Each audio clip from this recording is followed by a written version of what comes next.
Solidarity always will keep us safe when we fight together.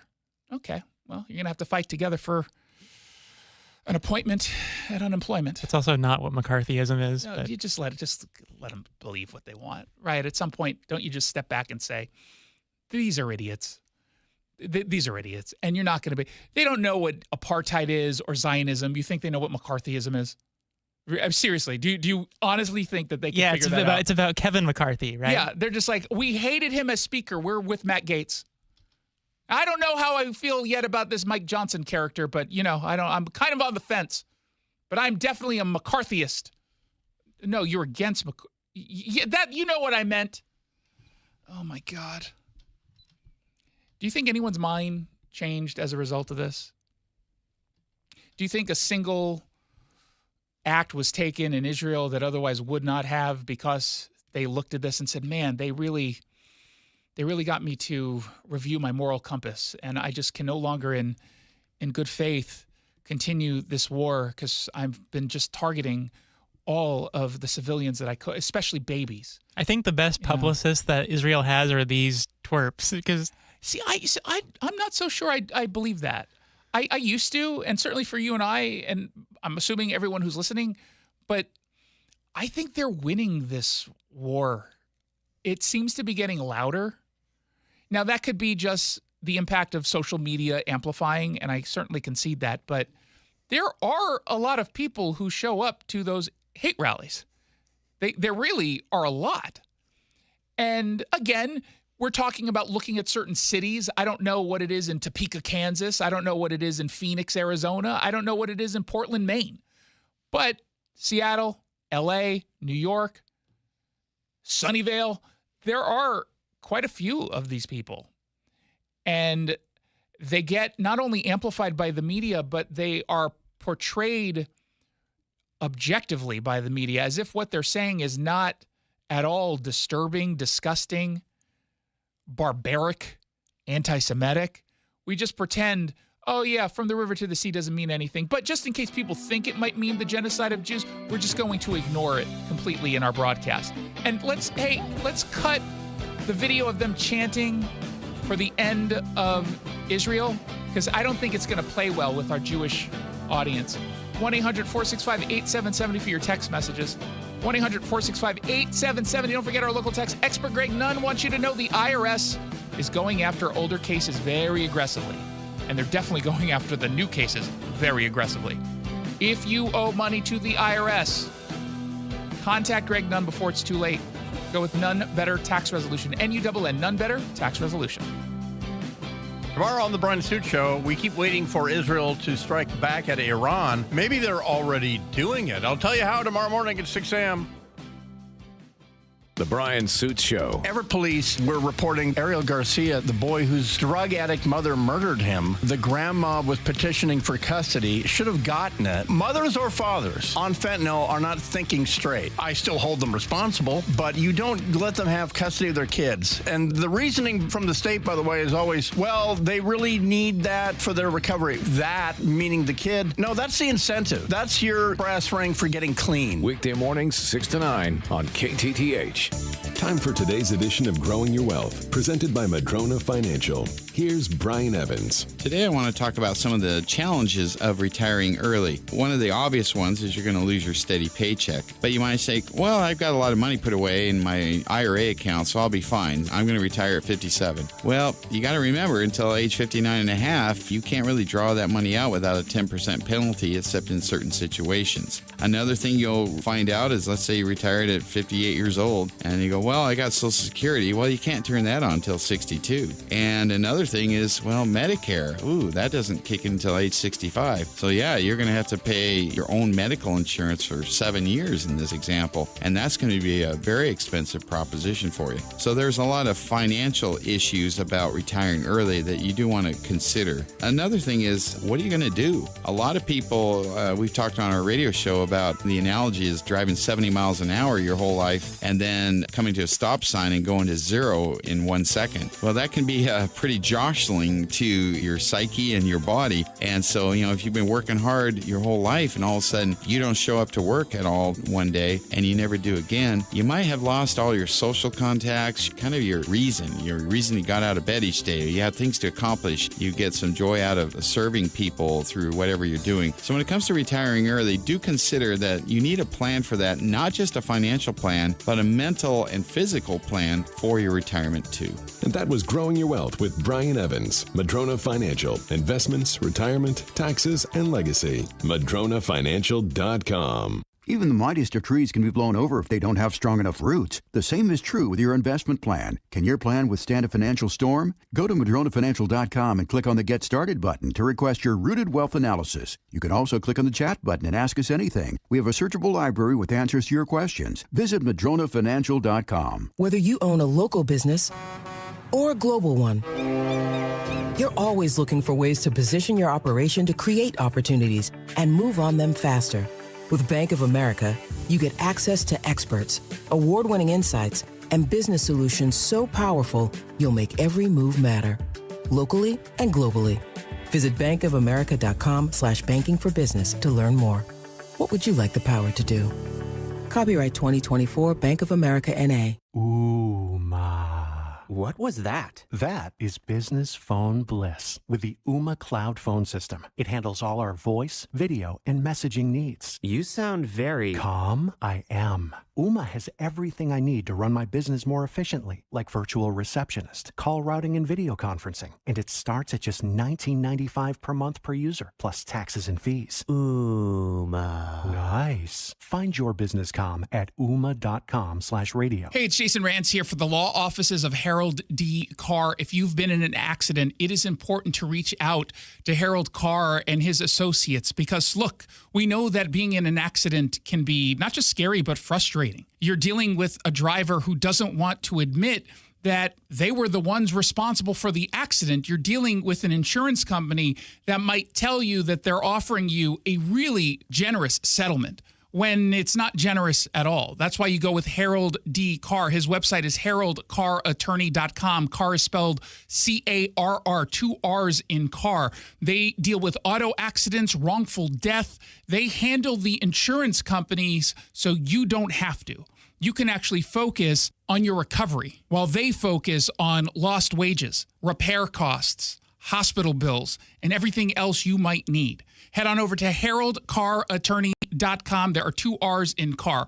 haroldcarrattorney.com. Stay with KTTH as Republicans push to win back the White House. Look, there's more enthusiasm for Trump than there is for Joe Biden, and Joe Biden is facing a lot of issues with younger voters. Download the AM 770 KTTH app in your Apple or Android app store or at KTTH.com. Anytime an elected official says, in my political career, it's not a career. Running for re-election every 6 years, 4 years, or 2 years, that's not a career. That's just running for money. Stay informed with KTTH, your campaign headquarters. Olympia, Sammamish, Lakewood, Bellevue. This is the Big Local on the Jason Rantz Show. Bellingham, Kirkland, Z-Town. Stories about you, not about Seattle. Look at that, 4:30 on a weekday afternoon. That means it's time for the Big Local, brought to you by Alpine Specialty Services. They're online at alpineclean.com. This is the part of the show where we completely ignore stories coming out of Seattle and instead focus all of our attention on the communities you live in and care about most. We start in Tukwila because King County just gave a bunch of nonprofits $2 million to help the illegal immigrants in Tukwila who took over a park in the city. We don't talk about this segment, all so they can get more money. They basically held a park and a city hostage, and bam, they got rewarded for it. So the second that the $2 million go away, they're going to do exactly the same thing again. Now, not only is this to help house them, but it's also to get them legal services to stay in the country. I mean, one of the pieces of support that they get is legal help from the Northwest Immigrant Rights Project. They're going to get $250,000. And it's to, quote, provide asylum-seeking individuals and families with legal services to navigate work authorizations, notices of appeal, temporary protected status, asylum applications, and motions to change venue or change an address. $250,000. You've got $250 also going to Coalición Dignidad Migrante. Migrant dignity? Dignity migrant? I think it's a good guess. Yeah. Coalition? Yeah, I would think so. Yeah. They're doing that in partnership with Cooperativa Sanarte, which is Cooperativa Sanarte, as well as blah, blah, blah. Okay, they get $250 to support case management and wraparound support services. The Lutheran Community Services Northwest will get $750,000 to give housing and case management services to asylum-seeking families and individuals. And then $750,000 to the Refugee Women's Alliance, also for housing and case management services, blah, blah, blah, blah, blah. I seem to recall, and I have a pretty good memory, I seem to recall King County Executive Dow Constantine just a couple months ago talking about how we're on the verge of having to cut some really important services because the budget just isn't matching up. They just don't have the revenue coming in. The tax revenue is down. We got to do something. And I'm sounding the alarms. We're going to have some very painful conversations about painful cuts. I just found $2 million that you gave to people in this country illegally. Yeah, I was wondering where all that money went. Yeah, I'm just saying. I know that usually I'll say that they'll come out and say, well, we're taking the grant money from this pile, and this, came from taxpayers in Kansas. It's federal dollars. It's not yours, just yours, blah, blah, blah. Okay, could you not have spent it on other things for nonprofits that could have then provided services that you otherwise would provide, and thus you can cut that budget because you just gave them the job to do? Money is fungible. Ask Iran. Seriously. This is what they're doing. It's remarkable. But I'm sure they'll get glowing coverage in the Seattle Times, everywhere else. The Tukwila News Tribune. Yeah, it's my favorite newspaper. Tacoma PD is going to be testing out the Shot Spotter technology, which is essentially a gunshot detection system that uses acoustics to better pinpoint for police where the shots came from. They hear them, they get the echo off of walls and buildings and whatnot, or the lack of echo, and they're able to, they say, get pretty darn close to the location of the gunshots. Now, why that's important from a police perspective is, hey, you're cutting down on the time that we have to spend trying to figure this out on our own. You now pinpoint very close to the spot so we can find witnesses. Maybe we can find evidence like shell casings and stuff like that, surveillance footage. You're just cutting down our investigatory time significantly. Now, there's some questions as to whether or not the technology is as good as it claims. I've seen mixed results from different cities around the country. But the reason why I am, generally speaking, okay with pilots like this in Tacoma is because the activists don't like it. And when the activists don't like something, there's usually a reason to support it. And in this case, they don't like it because it might protect black communities. I'm not making that up. What is their main concern with this? With this technology? What does it do? What can it do? Call it racist. Racist? Exactly, because what is racist? Everything. Everything is racist. And that's what they say. They say it leads to too many black people getting arrested. Were they the ones who shot the gun? Is that why you're upset? They say it leads to, quote, over-policing in communities of color. Now, I want you to think about that for a moment. They say their criticism is that as a result of Shot Spotter, it results in over-policing of black communities. Why might you send police to, in this context, to those black communities? High crime. Yeah, because a lot of gunshots being fired. You don't want cops there? That's where you don't want the cops, near the bad guys? That's what you're telling us? Activists?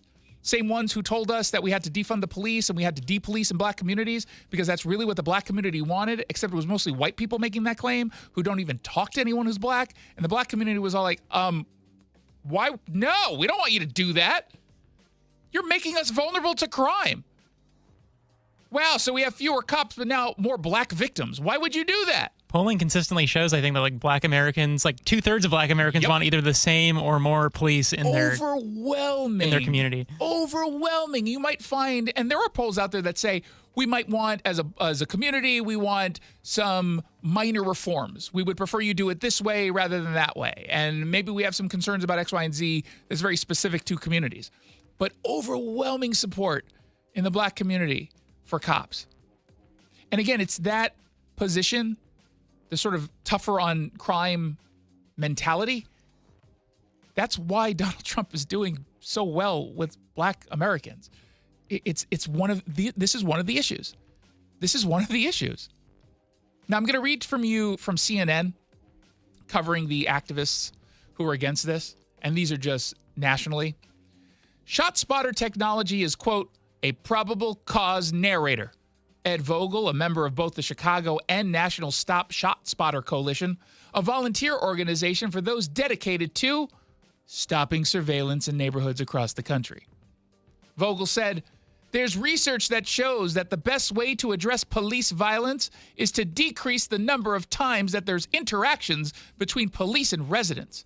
But ShotSpotter encourages those interactions. You think it's the cops that are doing the shooting in the neighborhoods? I know you want us to believe that there are just a bunch of cops who are going around the communities looking for Black men to shoot. It turns out that's not actually happening. Did you know that? Really? Yeah, that was a lie. I know. I was shocked too. I heard it on MSNBC almost every day for 2.5 years. Oh, longer than that. Yeah, that's true. How long has Joy Reid been on? I also heard horrible things about gay people, but she was hacked. She was hacked. This technology is very intentionally being deployed in these hotspots. Yeah, that's true. That part's true. A hotspot meaning places where there are a lot of gunshots. That part's true. And if you just scratch beneath the surface, it just usually translates to where Black and Latino people are, where violence is concentrated. Yeah, dummy. That's quite literally what it does. It goes to where the shots fired, where the shots are fired. Does he not know what this is? Yes, I think that's the whole point. Like, that's why they're doing it. But okay, we'll send you the next time there's a shooting. We'll send you. My God. The Tacoma News-Tribune has a story with a headline that's a question. And I like those because it really sets the stage of what it is they're going to discuss. And the question is, would regional approach work better to address homelessness? No. Okay, have a good night, everyone. We're done. No, the answer is no. Should we, dive in? Are we really asking that question? We're pretending we don't know? We're pretending we don't have the King County Regional Homelessness Authority, the KCRHA, which has been an abject failure? That was funded way more than what you're doing is going to be funded? The place where they couldn't keep a CEO and finally the one they got pretended he wasn't a man, pretended that what he was doing was actually helping when they opposed sweeps of all kinds and homelessness got worse. But good news, they had perks for their employees, limitless vacation time. Ooh, that's what I want to pay for. They say Pierce County leaders are moving forward with the Unified Regional Approach Coalition, the URA, also known as URA. They include cities like Auburn, Body Lake, DuPont, Edgewood, Fife, Fircrest, Gig Harbor, Lakewood, Puyallup, Steilacoom, and Tacoma. Now, Councilmember Janie Hitchin said the URA is being established out of a realization that the county's current response to homelessness is a patchwork of community organizations, agencies, and jurisdictions working without coordination, according to the Tacoma News-Tribune. She said that ultimately this approach has allowed people to slip through the cracks of the region's social safety net. Oh, that must be the reason. Because the one thing that definitely works to keep people from slipping through the cracks is a larger government-run bureaucracy. That is the best way to ensure, and I mean the best way, to ensure that people get super served. Like, the customer service is outstanding. Yeah. You want to know what works? It's actually kind of simple. It's going to come as shocking to some of the activists who make a whole lot of money when homelessness doesn't get better. Non-governmental groups offering assistance that doesn't actually enable these people to continue to live out on the streets. Backed up by law enforcement who get to be there to show that there's actual consequences should they not actually go into shelter like we're offering, because you can't camp out there. And on Monday, hopefully Supreme Court rejects the Ninth Circuit Court of Appeal ruling, 2 rulings, saying that we can't sweep unless there's shelter space available. We need to get harder on these people, not softer. And again, I have never met a homeless person who actually follows through when I say, hey, if you were offered help right now, would you accept it? They say, yes, I would. Maybe not right this moment because I'm not quite ready just mentally, but 100% absolutely. So if we come back here tomorrow, if We Heart Seattle comes back here tomorrow to take you to detox, and they're going to work tonight to get you that bed, you'll be here and you'll be good? Absolutely, I'm ready. And they show up, no one's there. Weird how that works. They're not ready for help. They don't want it. They say they want it, but they don't really want it. It's not their fault. Really, it isn't their fault. What we're dealing with on the streets, I don't think I've seen a single homeless person, or spoken to, I should say, a single homeless person who was not dealing with a clear addiction or mental health issue. Not a single one. And I go out every few months with different groups, and I talk to these people. I obviously can just observe them. And yeah, they're addicts. Every single one that I talked to the other day when I went out with We Heart Seattle, all of them were drug addicts. It was all fentanyl. One dude was getting high while we were there. He didn't care that we were staring at him the entire time because they're out of their mind because they're not sober. And no one seems to care at the city level. But yeah, let's go do more of the same, but this time in Pierce County. That'll definitely work. 1-800-465-8770 for your text messages. Don't forget, every Thursday we have a video uploaded on our social media accounts. This one actually takes on homelessness. It's brought to you by your local tax expert and advocate, Greg Nunn, and None Better Tax Resolution. When we come back, you pick the story. And this is a special Jackson edition because I didn't pick either of these. Story number 1. TV's unfunniest comedian Joy Behar claims all Republicans are in bed with the Russians. Or story number 2. An Indiana columnist apologizes for a creepy interaction with Caitlin Clark. Someone whose name I hope I never have to hear again because my God, do I not care. But I am kind of interested in the creepy part. 1-800-465-8770. You tell us which story to discuss. It's the Jason Rantz Show. Join Doctors Kopstein and King from K2 Vision RLE to learn about refractive lens exchange at their free K2 Vision RLE live webinar Thursday, April 25th. Why is K2 Vision RLE a permanent solution to glasses, contacts, and readers? How is it that you'll never develop a cataract after K2 Vision RLE? And how is RLE different from LASIK? We'll answer these questions and more at our upcoming K2 Vision free live webinar. Andy, what are some of the other questions you hear? How long is the procedure and recovery? Or who's a good candidate for RLE? And we'll also answer, how much does RLE cost? Is there financing available? Does insurance pay for RLE? Find out how K2 Vision RLE is the permanent solution to glasses, contacts, and readers. And cataracts too. Right, no more cataracts. Join the K2 Vision RLE free webinar Thursday, April 25th. Space is limited. Register now at k2visionrle.com. k2visionrle.com. Hey, it's Jason Rantz here for Bellevue Rare Coins. There are a lot of folks right now who've got, we just call it idle gold jewelry and coins. It's not doing anything. You're not doing anything with it. You're not wearing it. You're not using it. You're not even highlighting it. It's just there collecting dust when you could be using it to collect a lot of cash because the price of gold is at peak levels. There has never been a better time to capitalize. Bellevue Rare Coins promises that you're going to go in and get unparalleled compensation. You're going to get the top dollar. You're going to get a valuation that's straightforward, that's hassle-free, that's all about the customer. They're approachable. It's all transparent. It's all respectful. Every single time you step foot in a Bellevue Rare Coins location, you're going to be treated the way you deserve to be, and you're going to leave with exactly what your coins and old jewelry are worth. So head on over. Visit one of their 4 locations in Bellevue, Linwood, Issaquah, or Tacoma, or go online, BellevueRareCoins.com.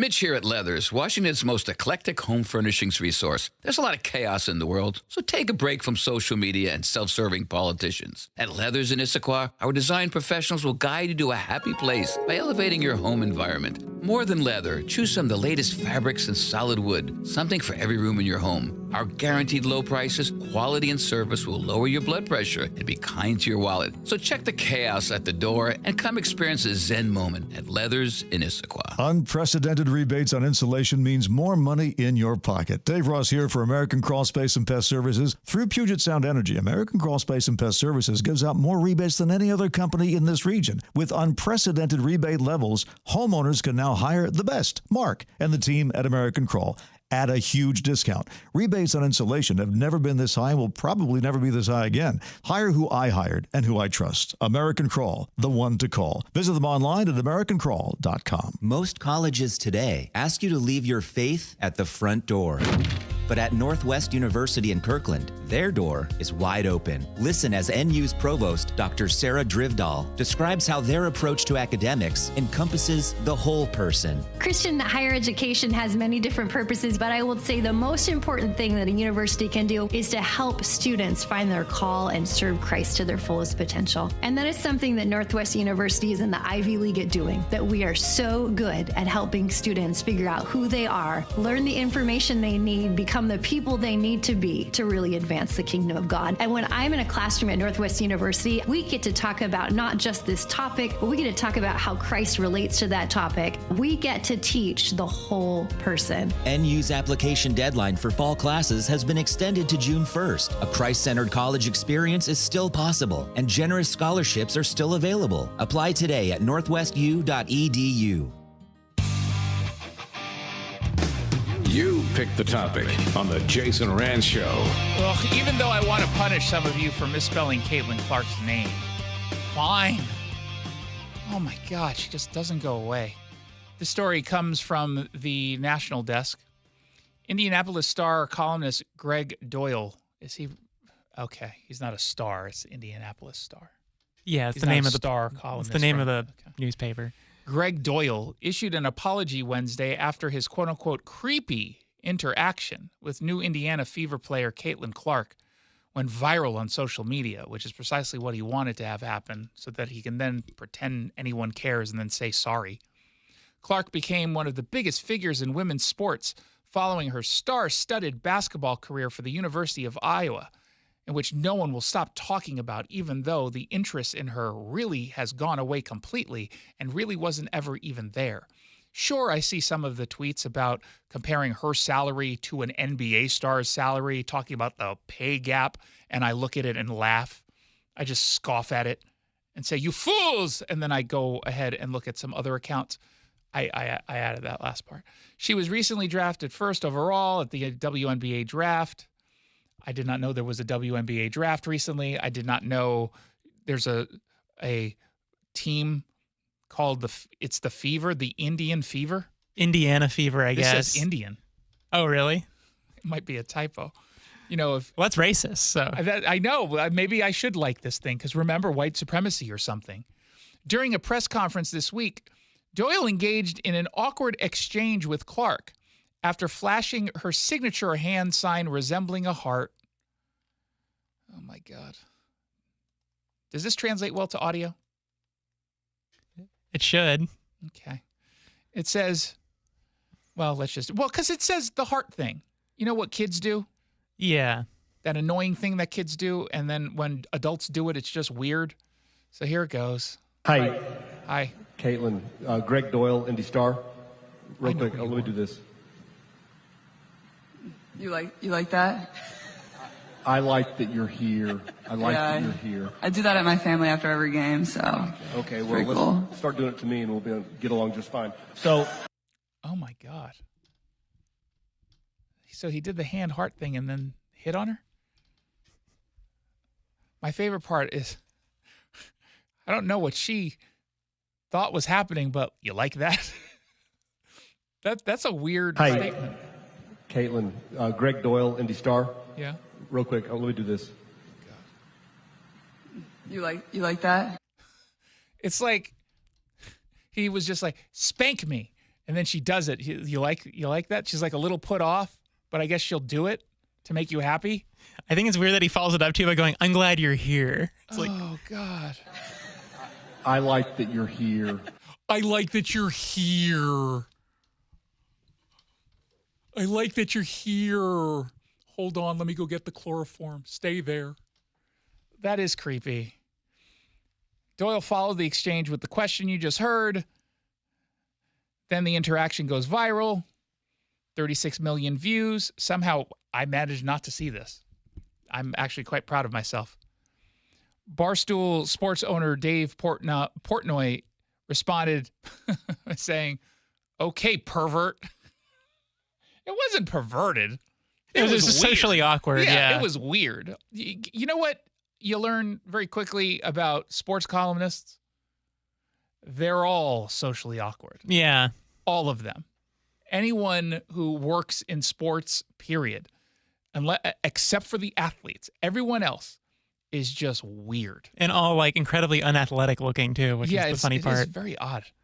Hey, you buy what you can't do, which is a team filled with really talented athletes of which you could never compete in anything, literally in anything. They say in the Indianapolis Star bio, the columnist writes, "Give me a sports subject who needs a good columnist, kick in the rear end, and I'm there." Oh, my God.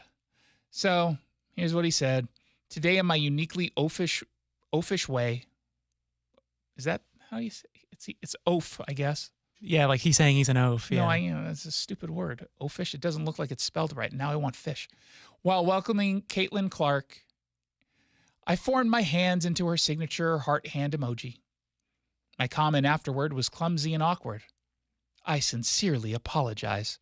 Please know my heart, literally and figuratively, was well-intentioned. Your heart cannot literally be well-intentioned. That's not, the heart isn't the way you see it in like Valentine's Day cards, okay? I think he was referring to like the heart symbol he was making. No. But yeah, it's kind of weak sauce. You know? I will do better. I'm devastated to realize I'm part of the problem. What kind of idiot acts creepy on national television? Me. Okay. Why did he need to apologize? Yeah, I mean... Other than to continue to make this about him. Yeah. Which is pretty much what I'm assuming he wanted to have happen, right? That he wanted this to go... He loved the fact that it went viral. Because now he's out there talking about it, and people are saying his name, wondering if it's actually Doyle or Doyle, because it's spelled weird. But now I'm wondering if just the national desk, because they misspelled Indiana, maybe they misspelled his last name. Don't really know, nor do I care enough to actually look it up. Probably got a bunch of new Twitter followers. I'm certain he did, right? I'm certain he got a whole bunch of new Twitter followers who maybe will stay with you for about a week and a half and then realize you're just a boring dude. And then they'll just go away. I mean, sure, they'll take some parting pot shots at you. They're going to attack you and make fun of you, as should happen. It is the internet. And then they're just going to unfollow. Or one day, far from now, months from now, they're going to look at their account and they're going to see a tweet that this guy sends out. And they're going to go, who is that? I don't remember following this guy. And then they go to his profile and they're like, oh, okay, yeah, I remember that creepy guy. Never mind. And then unfollow. And then that's the whole thing. Oh, my God. I mean, other than that, I think he's a great talent, and I read every one of his columns. This was the high point in Caitlin Clark's WNBA career for sure. Oh, for sure. She's going to just fall back into irrelevance now. The sad part is, you're 100% correct. No one will talk about her ever again.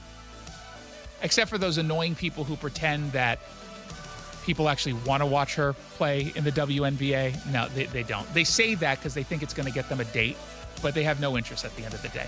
1-800-465-8770 if you want to send me a text message. 1-800-465-8770. You're listening to The Jason Rantz Show. Jason Rantz here with our local tax expert and advocate, Greg Nunn from None Better Tax Resolution. So, Greg, the IRS originally put a hold on sending out notices for older tax years because of COVID. But now they're going after older cases very aggressively. The IRS is now sending out notices, and they're very aggressive, and they're scary. They say notice of intent to levy. And that means, taking your wages and that kind of thing. Act on it as soon as you get that first notice. I can't express enough. If you get a notice of that nature, make sure you get professional help. If you've received the CP 504 notice from the IRS, do not ignore it. The next notice will be the final notice of intent to levy. And when that's issued, the IRS has the power to levy your bank accounts, garnish wages, and other assets unless immediate action is taken. If you're having trouble with the IRS, make sure you call Greg Nunn of Nunn Better Tax Resolution, 425-947-1967, or Google NUNN, Nunn Better Tax Resolution. Homeowners, stop what you're doing right now and listen up, because Puget Sound Energy has new rebates that have never been this high. If insufficient insulation or no insulation at all in your crawl space or attic are impacting your energy bills, now's the time to get your free inspection from Northwest Crawl Space Services, because these PSC rebates could pay for up to 95% of your project. And that could mean thousands of dollars in savings on your job. But make sure you hire a crawl space company that's PSC certified, because not every company can offer these rebates. Don't miss out. Call today. And the team from Northwest Crawl Space Services are happy to give you a free energy savings consultation. Northwest Crawl Space Services will get rid of the critters, re-insulate your home, and hook you up with big-time savings and PSC rebates. Remember, these guys can solve any crawl space or attic problem, no exceptions. See if you qualify for savings from PSC. Go to nwcrawlspace.com. Hey, Jack, you want to hear a jingle I wrote for Hey Carpet way back before you were even knee-high to a grasshopper? Well, Grandpa, that could be interesting. Here goes in. If you need some flooring fast, avoid the hassle. Save your gas, we'll bring the store to your door. Hey Carpet. Pretty good, but that sounds a bit familiar. Well, I did borrow the old Cavalry Bugle tune, but the words are mine. It sounds like you were trying to remind people about Hate Carpet's convenient shop-at-home service. That's right, Jack. I'm trumpeting how you can shop for beautiful Anderson Tuftex carpet, amazing Cortec vinyl floors, and more in the comfort of your own home. Trumpeting? Seriously, Grandpa? Well, Jack, sometimes you do have to toot your own horn. Hate Carpet Mobile Stores. There's no better way to buy your floors. You'll love Hate. Your home for conservative thought. 770 KTTH Seattle, 94.5 K233DT East Lake, 94.5 K233 BU Seattle. It failed. I'm Lisa Lacera, Fox News. The U.S. has vetoed a widely backed UN resolution that could have paved the way for Palestinian membership into the UN. Since the attacks of October 7, President Biden has been clear that sustainable peace in the region can only be achieved through a two-state solution, with Israel's security guaranteed. UN Deputy Ambassador Robert Wood, Palestinian United Nations permanent observer Riyad Mansour speaking through a translator. Our right to self-determination is a natural right, a historic right, a legal right, a right to live in our homeland, Palestine, as an independent state that is free and that is sovereign. This is the second Palestinian attempt for full membership into the UN. Over 100 arrests at New York City's Columbia University after an on-campus pro-Palestinian demonstration where police said Jewish students were threatened and harassed. University President Munish Shafiq says she authorized officers to move in after students were warned multiple times that they'd eventually be rounded up and detained. Fox News has confirmed Representative Ilhan Omar's daughter was among those who were detained, and according to some reports, the Congresswoman's daughter has been suspended along with others who participated in the encampment. Those who are now suspended risk being unable to complete courses on time. Students were detained with zip ties and then boarded onto correctional buses. Officers were forced to carry some off the lawn. Fox's CB Cotton at Columbia University. 12 jurors and one alternate have so far been seated at former President Trump's hush money trial. After court was done for the day, the former president again said the case against him should be thrown out. You got a DA that's out of control. You have a judge that's highly conflicted. The whole thing is a mess. Jury selection will resume tomorrow. America is listening to Fox News.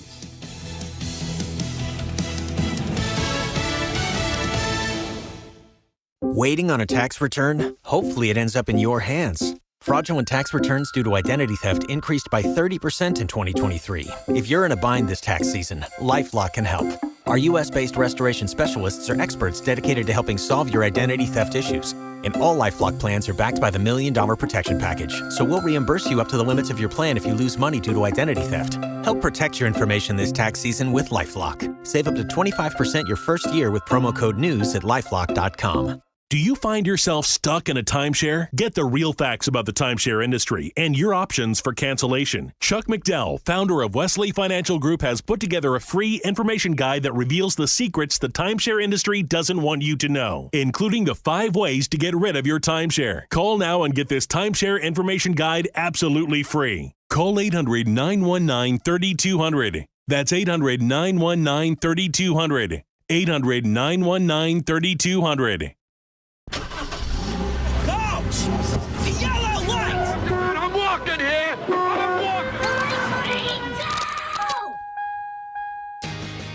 Good afternoon and welcome to the Jason Rantz Show on AM 770 KTTH. We are streaming live on the KTTH smartphone app. A Seattle anti-Semite defends himself with anti-Semitic talking points. Okay, that's what's trending. What's trending? Anti-Semitism. You know, the media is finally catching up to this show and the reporting that we've done, because now they're starting to report on Ian Golash. This is the teacher from Chief South High School who posted anti-Semitic musings on his Facebook account while providing his students, apparently, because this is what they say, would have amounted to essentially one-sided propaganda sessions against Israel, against the Jews who live in Israel, against the IDF, which defends Israel, where students say they don't even feel comfortable pushing back, saying anything. Now, we reported this earlier in the week. He's been pulled from the classroom. He's on paid administrative leave for the year, told not to talk to students or staff members at SPS. That is according to his father.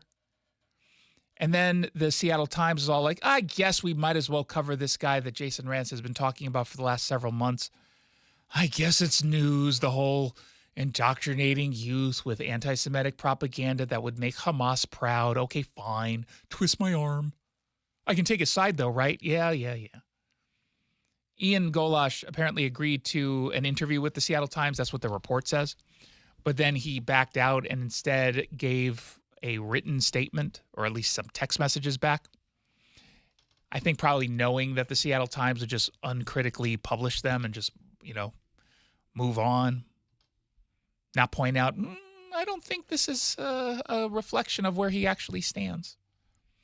He said, according to the Times, I think any atrocities that happened on October 7th, including rape, mutilations, or killings of civilians committed by Hamas fighters or Gazans or Israeli citizens or Israeli defense forces, are deplorable and worthy of condemnation.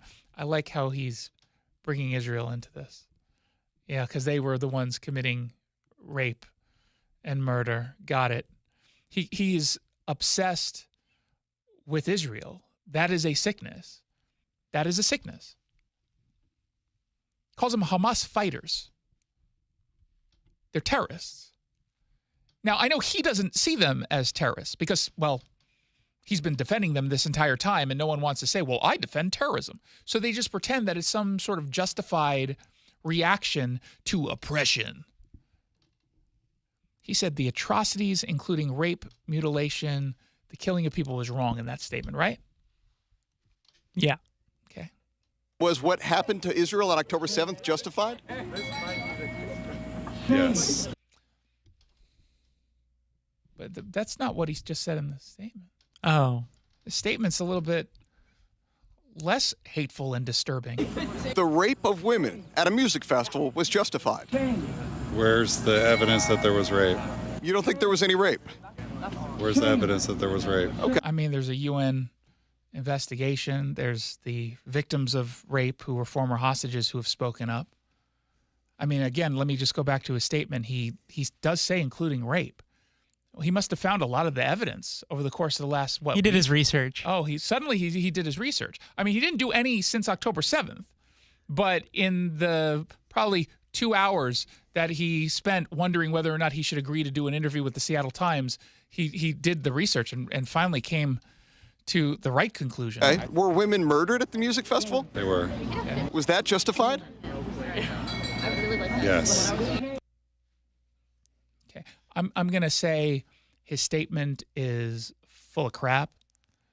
And what he really wrote, I'm guessing, only focused on Israeli citizens and Israeli defense forces. And then someone was like, just put Gazans in there.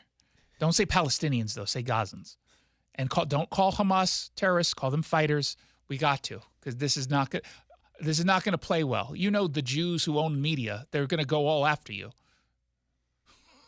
Hey, man, one man's terrorist is another man's freedom fighter. I guess. It's like the dumbest slogan ever invented. But. I know, my God. He added that he has struggled to navigate the information landscape about what happened on October 7th. You know, it sounds like a struggle. I mean, was he struggling when he posted and created first that BDS flyer telling students to boycott certain companies that are deemed pro-Israel? You think he struggled? I don't know. Okay. He hopes to understand clearly what happened and didn't happen. Really? Really? Or are you now in a position where you realize, oh no, I might actually lose my job? That this really did go too far? That all of the feelings of protection from the union, that kind of security that you get, maybe won't apply anymore.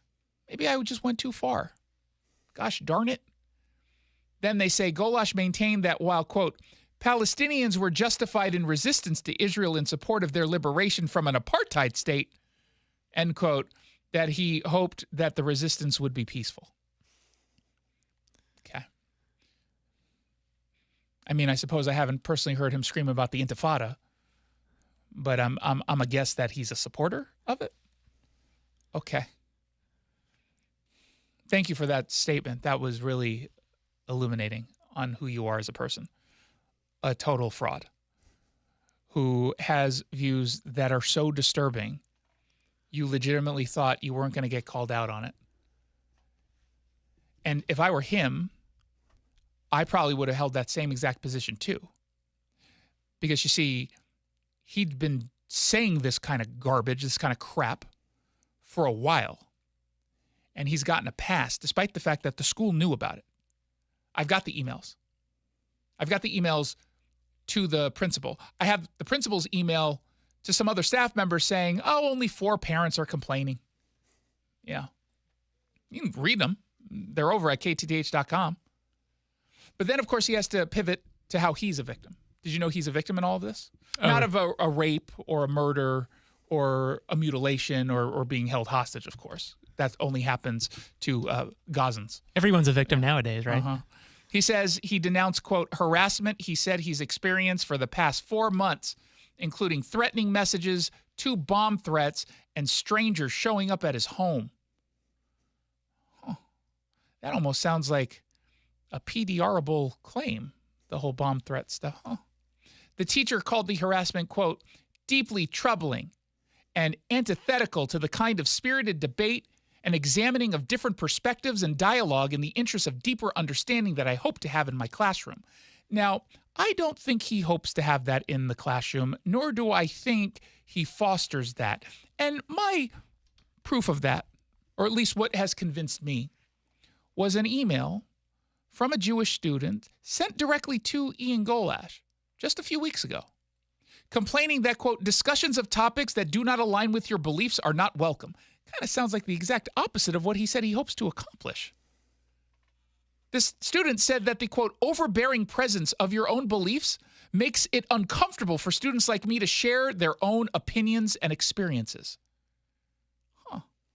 The student told Golash that he should, quote, leave room for students to form and express their own opinions. It's like the opposite of what he just said he does and hopes to do. I mean, he did say he hopes to, right? That's aspirational. Yeah, so he's on the right track. Yeah, you know, he's going, I mean, he's on the wrong track. He's actually going backward, and he's blindfolded, but, you know, still. Huh. You know what was interesting? And we reached out to Seattle Public Schools. I'm not going to hold my breath that they respond to this one. I just caught this, courtesy of a listener or a reader reaching out to me yesterday. Sent me an email, and kudos to that. You can email me, by the way, directly at KTTH.com. He said, did you notice the shirt that he's wearing? And I hadn't really thought about the shirt. He was wearing a sweatshirt. I remember saying at the time, he sounds drunk almost. I remember I said something similar, like Or high, yeah. Or high. Something was off because he's very like laid back in an odd way. And obviously, I'm not making any accusations. I'm sure he was sober, but he came off like something was wrong. And then he said, well, look at that sweatshirt that he was wearing. And I looked at it. I didn't think anything of it. I mean, you saw the sweatshirt. Did you think anything of it? No. Right? You're like, okay, it's got some words on it. It says hustle. What does that say? Hustle trees. Is that like a band? Because I'm at that age where I just don't know bands anymore. Like, oh, yeah, I listen to the Hustle Trees. Don't you have their EP? No, I don't. I'm not familiar with their work. But... No. And so then you Google it. And it turns out it's slang for selling weed. And this shirt, it turns out, is from a company, I think it's Allergy. And they have a 420 collection that has a whole bunch of cannabis-inspired clothing. Can you wear that in class? Maybe in Seattle. Right? I legitimately have a question. And oddly enough, I'm kind of interested from a First Amendment perspective what the answer is. I don't know the answer to this. Because students can get away with a lot, but not everything, going onto campus. And I'm assuming the same is true for teachers. Now, weed is legal. I don't know if sending a message to underage kids to, hustle trees is the right message. And perhaps not maybe most people were like me who have no clue what it is except for the potheads. Which, by the way, sir who emailed me, how do you know? Yeah, how does he know? How'd you figure this out? Maybe he just saw it and then Googled it. Gotta love Urban Dictionary. Oh, my God. I can't even read what's in the Urban Dictionary to discuss this. Did you see the dialogue that they gave? No. Oh, can't say that. So, this is an interesting development in that more people are finding out about it. And I have to assume because he's kind of walking or trying to walk back in his own way while weirdly using anti-Semitic talking points, right? That, it's the Jews that are doing this too. And, I'm the real victim here who's been, forget about those women who were raped. I don't believe it anyway. I had a death threat, maybe, kind of, sort of. I mean, I don't really know, but it's probably, okay, thanks. I'm kidding. I'm sure everything he said there, he means. And I think he sincerely changed his outlook.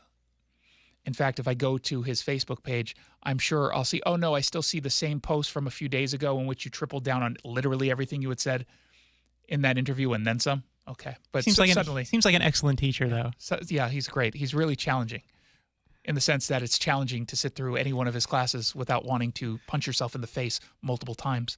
Meanwhile, you've got Republicans here in Washington state renewing their calls to make it a felony crime to intentionally block freeways like what we saw on Monday going into SeaTac.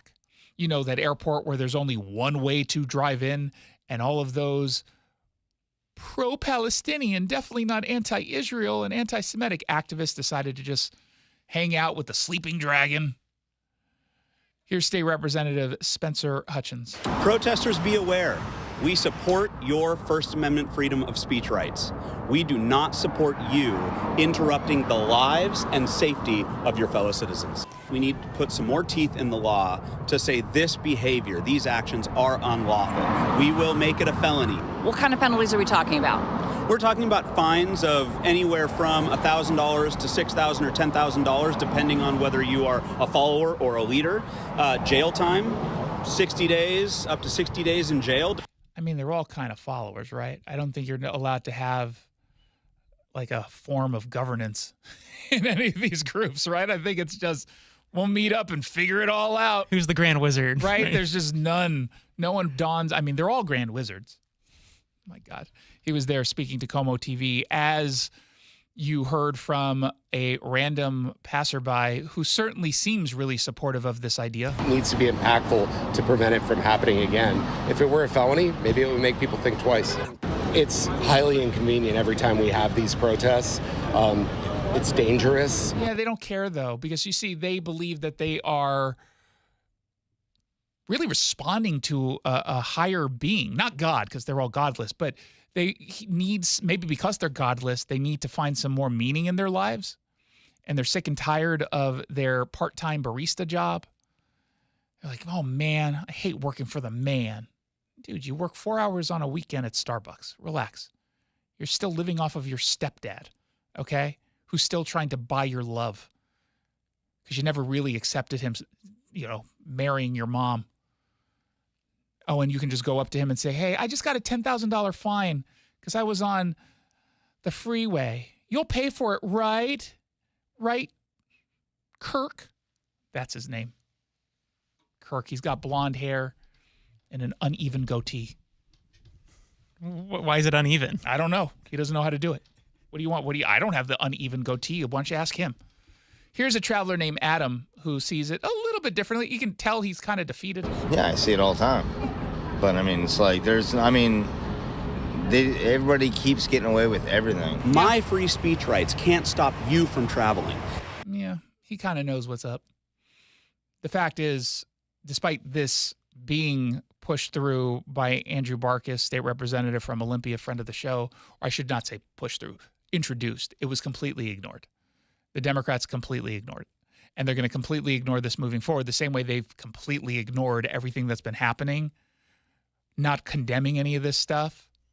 Like 2 days later, you might get a statement from someone, certainly not Bob Ferguson, by the way. Do you think if it was pro-lifers blocking freeways, they'd have the same reaction? If it was pro-lifers blocking the freeway, they would have been flattened. Probably. Yeah. If they had MAGA hats on, if they just had a red hat. Yeah. It wasn't even a MAGA hat. It was the Cincinnati Reds. Just a fan who's out of town. He got lost and went on the freeway for some reason. Because he's from Cincinnati. Yeah, he's from Ohio. He probably votes Trump. Yeah, there you go. Just run him over. And I apologize. Bob Ferguson did put out a statement.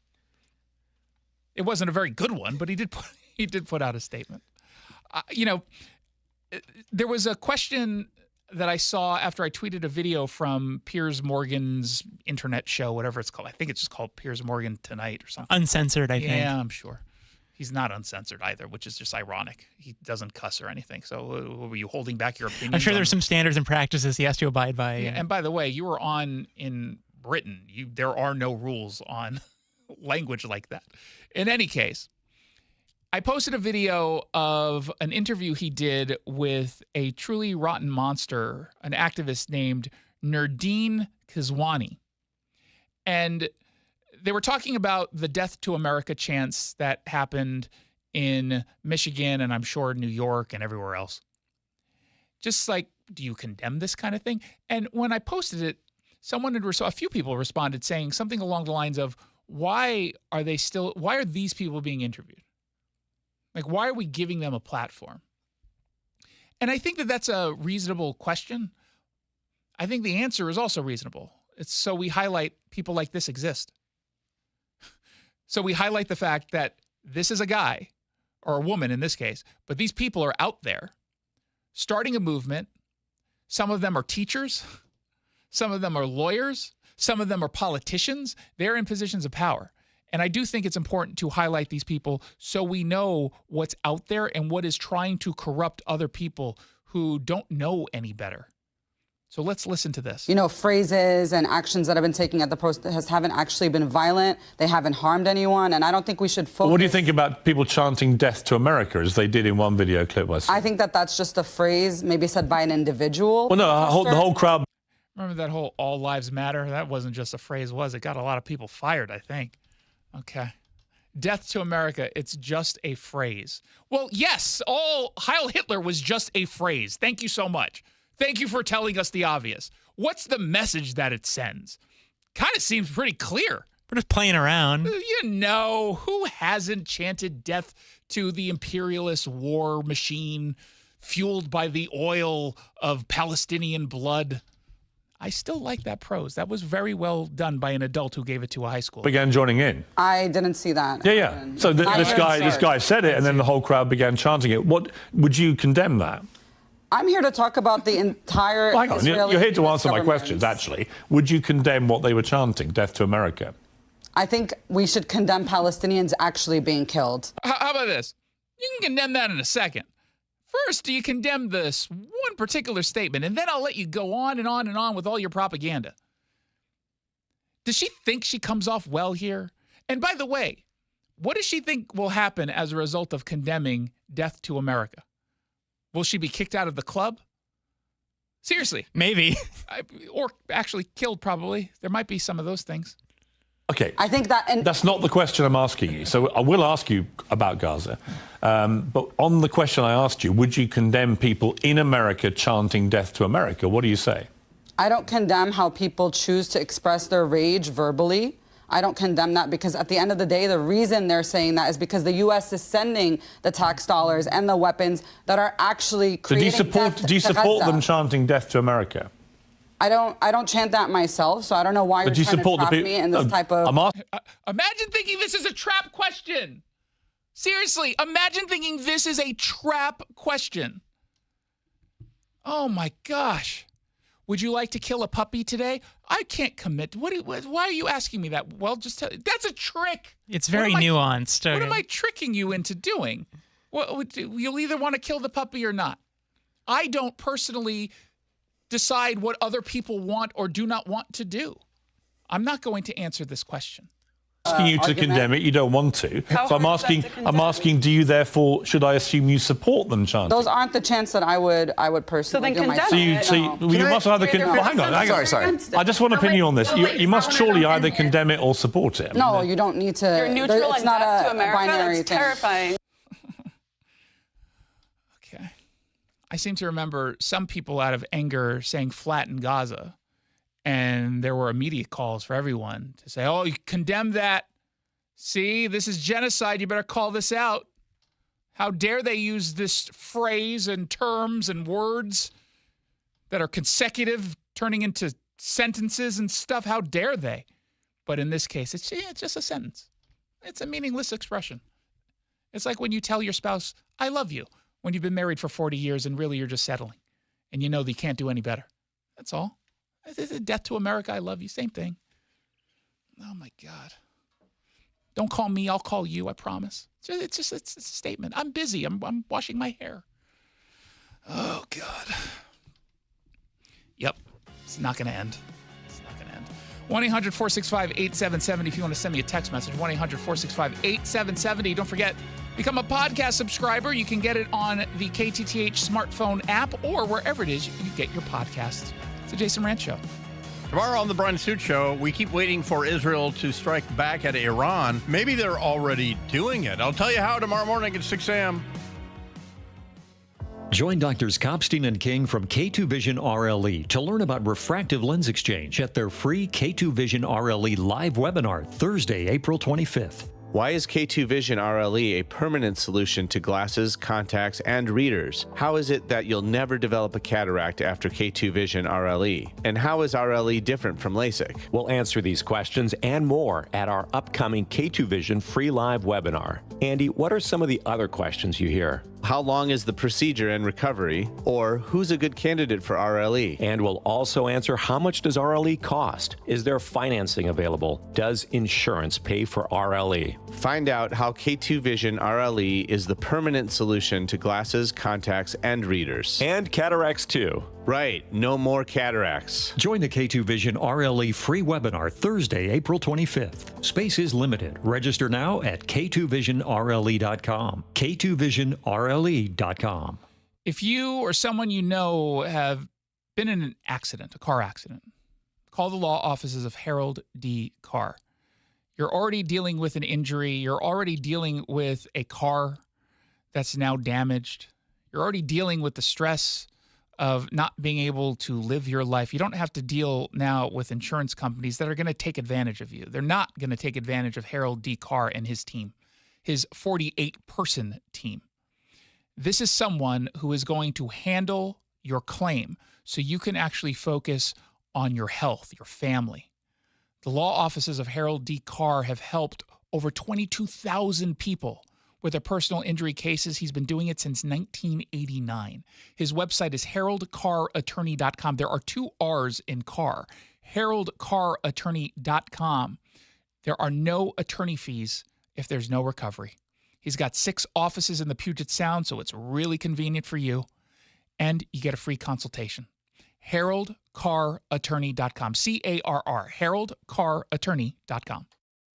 Guys, for those of you with a full head of hair, congratulations. Studies have shown that one of the most attractive physical features is a full head of hair. Want to know the least attractive and most aging? Well, it's hair loss. So no amount of car, house, or success can make up for that thinning or balding because it leaves the greatest lasting physical impression. It doesn't have to be that way. Advanced Hair has a quick one-day solution to your hair loss. No expensive pills or special shampoos, just your own natural hair guaranteed to grow. Your own natural hair begins to regrow the very next day, and it can make you look 10 to 20 years younger. Nationally recognized Dr. Perungo and his team at Advanced Hair have improved tens of thousands of lives, including mine. And get this, Advanced Hair was recently awarded 425 Business of the Year. For your free consultation, call 425-449-8185. And if you qualify, get $250 off and 250 free hair grafts. 425-449-8185 or advancedhair.com.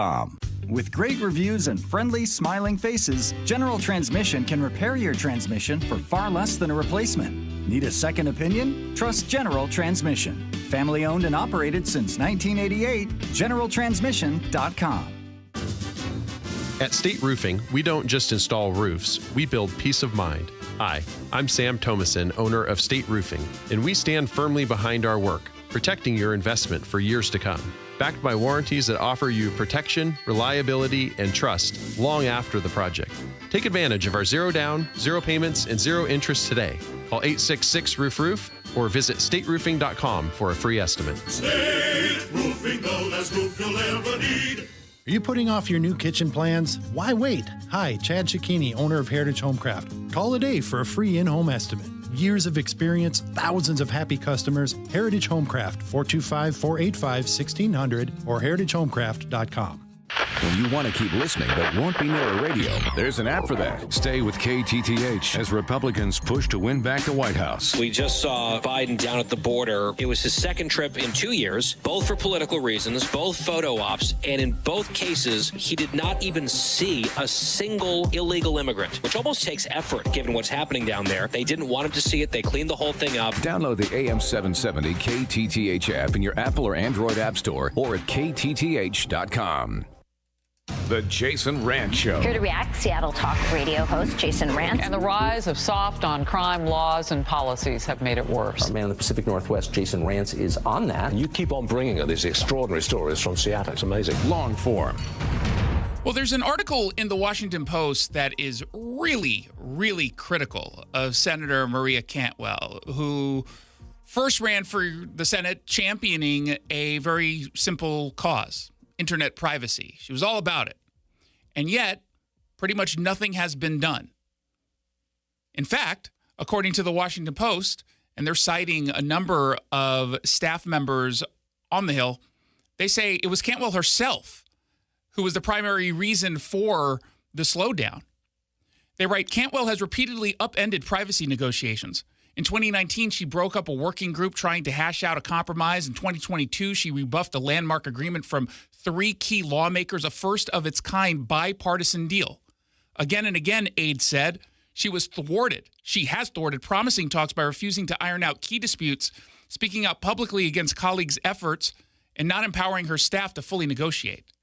So what in the world is going on here? Because all of a sudden she says she's now working with a Republican, Kathy McMorris Rodgers, to introduce some new legislation. Joining me on the line to discuss is her opponent in the Senate race here in Washington State, the Republican, Dr. Raul Garcia. Welcome back to the show.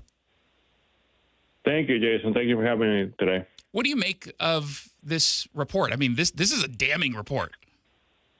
Well, it just shows exactly what we knew about Maria and about politicians that sit there for 24 years, Jason. They keep an ear to their own echo chamber, and they lose touch with reality. And they think that every 6 years they could come and lie to the people or try to sneak one by them and say, no, I've been supportive of this all along. And the Washington Post, who usually is a newspaper that, in my mind, favors the Democrats, called her on it and said, no, that is not what you've been doing for 20 years.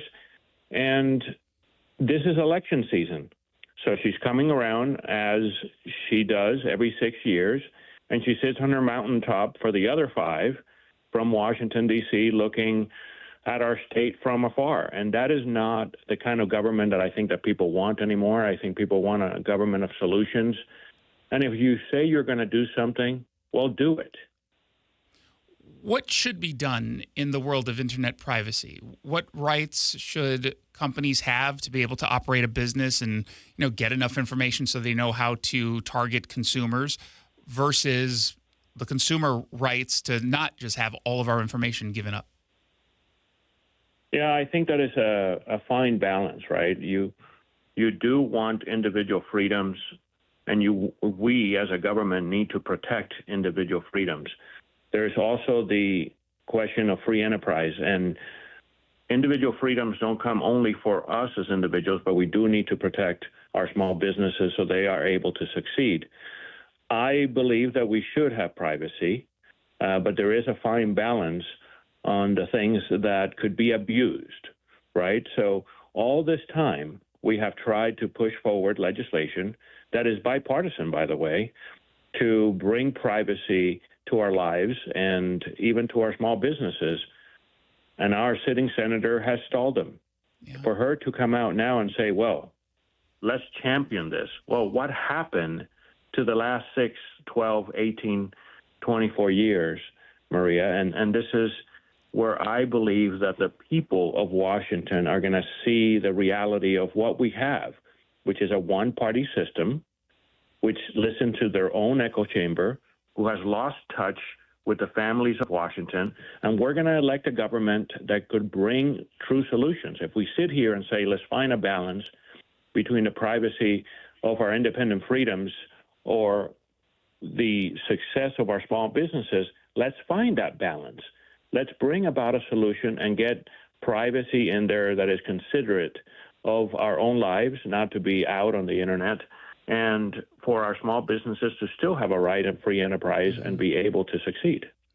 As part of this deal that she's apparently involved in, and again, we'll see if it actually gets support or if she'll wait until after election, hoping that she wins re-election and then just kill it like she's done in the past.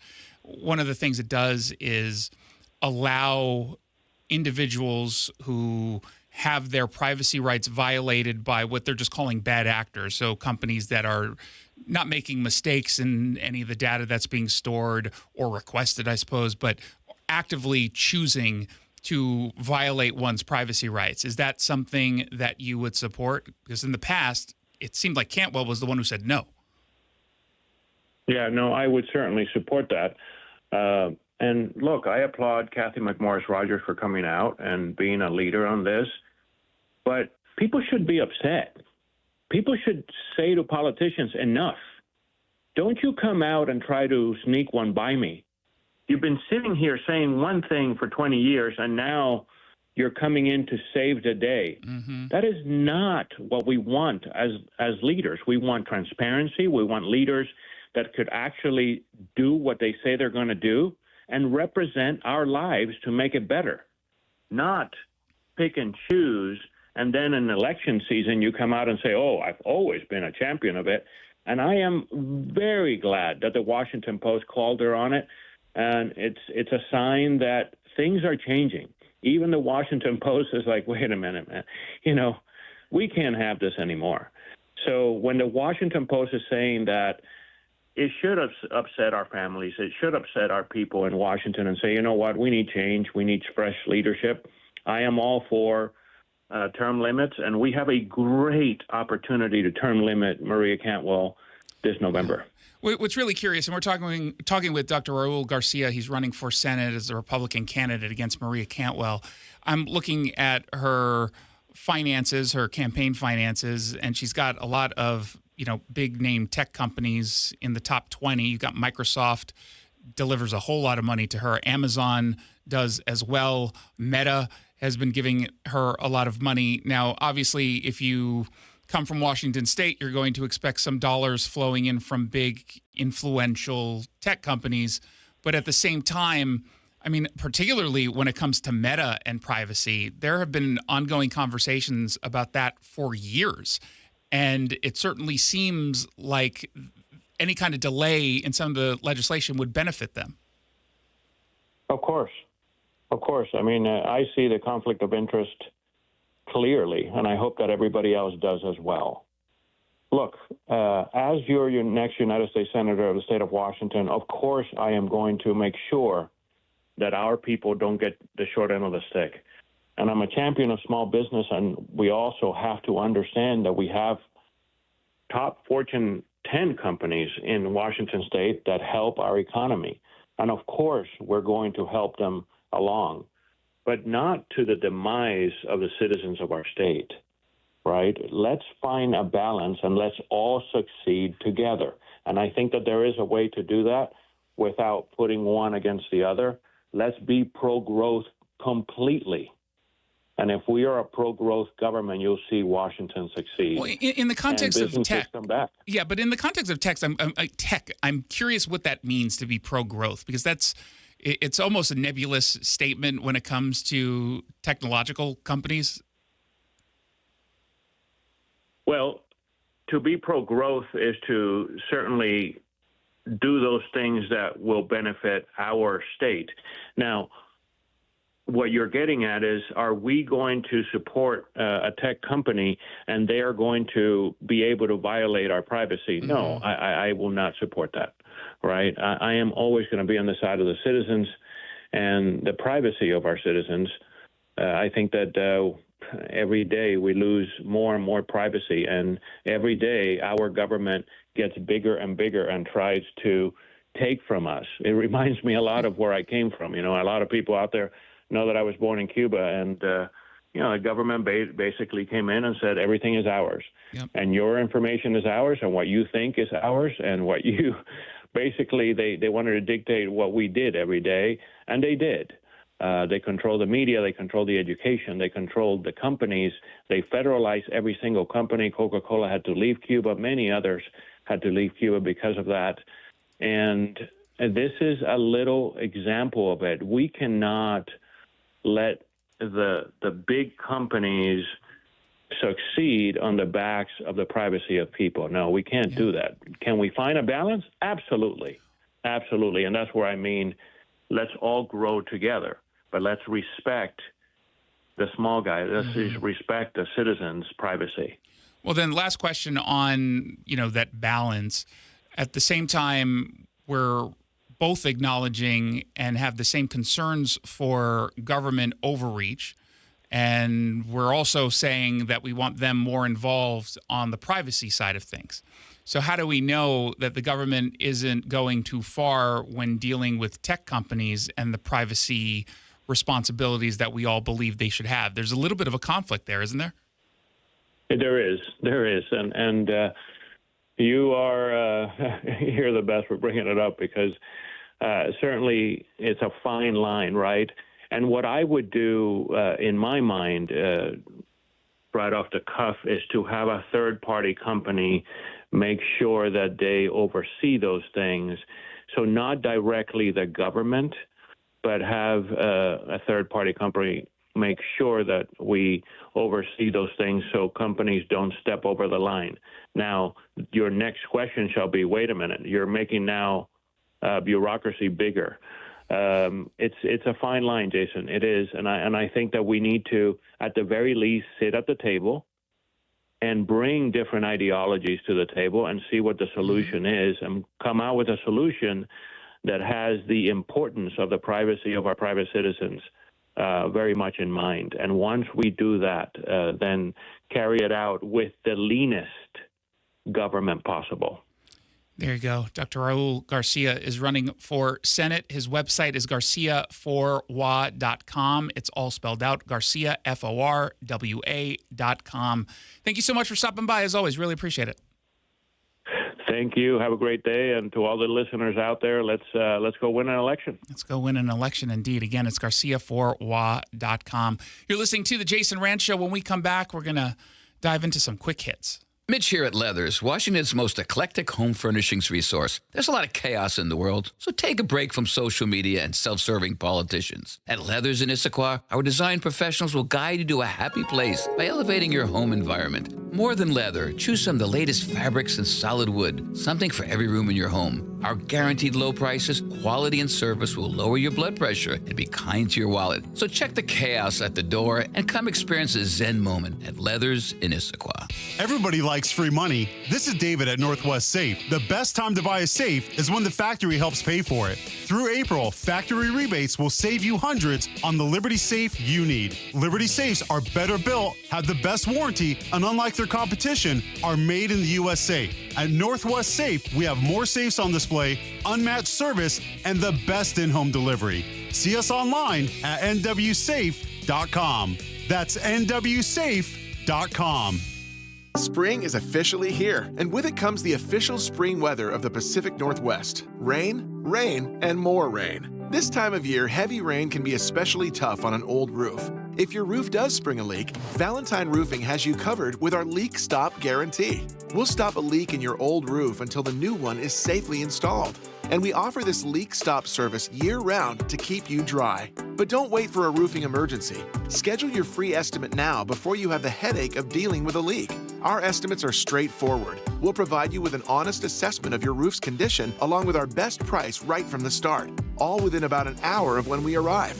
If you do need work done, you'll rest easy knowing all the work completed by Valentine is performed by the best craftsmen in the industry and backed by our lifetime warranty. For roof replacements, repairs, and cleaning, get 3 bids. Just make sure one of them is Valentine Roofing. Visit ValentineRoof.com or give us a call today at 206-ROOFING to schedule your free estimate. Is it time to get your home sold? Nick Southard with Upgrade Realty here. Selling hundreds of homes for over 25 years has taught me presentation is everything. Picture amazing photography, designer staging, and maximum exposure. With my luxurious marketing, you'll sell fast at top dollar and save thousands in fees for just 1% listing commission. To learn more, visit upgraderealty.com. Upgrade your listing for 1%. Upgraderealty.com. Calvin loves weightlifting. Maybe a little too much, because he tore his rotator cuff and his labrum. From lifting weights, it just kind of gradually came about, and it got to the point where I couldn't sleep and couldn't lift anything. And so he decided to try stem cell therapy with Dr. Mark Wagner, MD, at Seattle Sports and Regenerative Medicine. I'd had surgery on it once before, and the recovery time and just the pain, I really didn't want to do surgery again if there was another option out there. So he took the plunge. And how does he feel now? 100%. I feel like an uninjured person again. Really? Are you back lifting weights? Yeah, back lifting weights, golfing, doing everything. So you would recommend this to others then? Oh, 100 times. I'm beating Father Time one body part at a time. I love a happy ending. So if you're ready to take on Father Time too, then maybe you should consider stem cell therapy with Dr. Mark Wagner, MD, at Seattle Sports and Regenerative Medicine.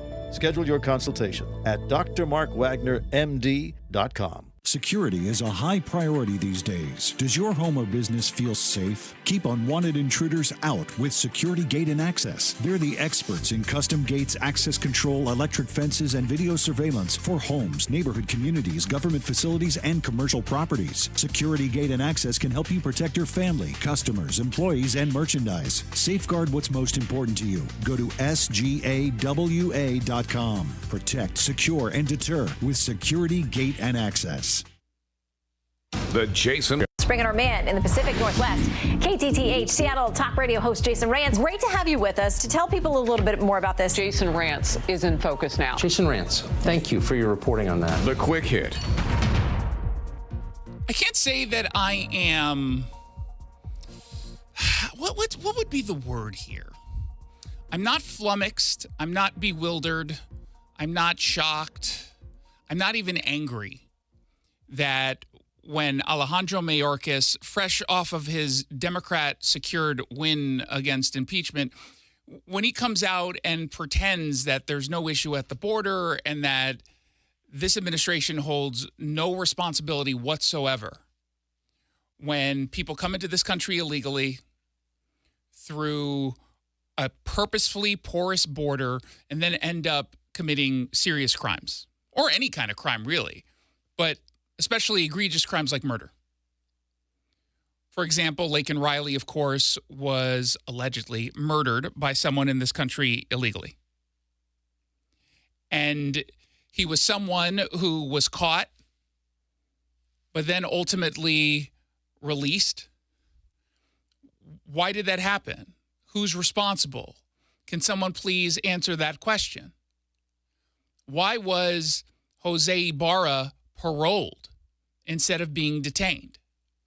And so today, in front of a Senate committee hearing, Senator Rand Paul from Kentucky really just grilled Secretary Mayorkas about the death of Laken Riley. But I can't help but be sad for Laken Riley and her family who didn't have to have this. And he wasn't paroled for any of those reasons. And we're going to get into that in the question and answer. You've either said you don't have the knowledge, you've been asked about this multiple times, but we're going to ask again, how did the murder of Laken Riley get into this country? And what is the statute that allowed you to do it? How could you? And how could you sleep at night, having done that? And I think that that is a valid question. It's almost a cheap question when you say, how can you sleep at night? But at the end of the day, there's a lot of truth to the motivations behind a question like that, that you should feel bad about what you are responsible for. And Mayorkas is not responsible for a murder, but he's responsible for someone in this country illegally who then committed a murder, because there are choices that are being made that allow people to come into this country illegally and then ultimately just be released. Those are political decisions that are made. It's one thing to say that you have properly secured the border to the best of your ability, and then someone still is able to sneak in. That happens. And we shouldn't hold these folks accountable for something that they, in good faith, tried to prevent and did, level of incompetence. But that's not the case here.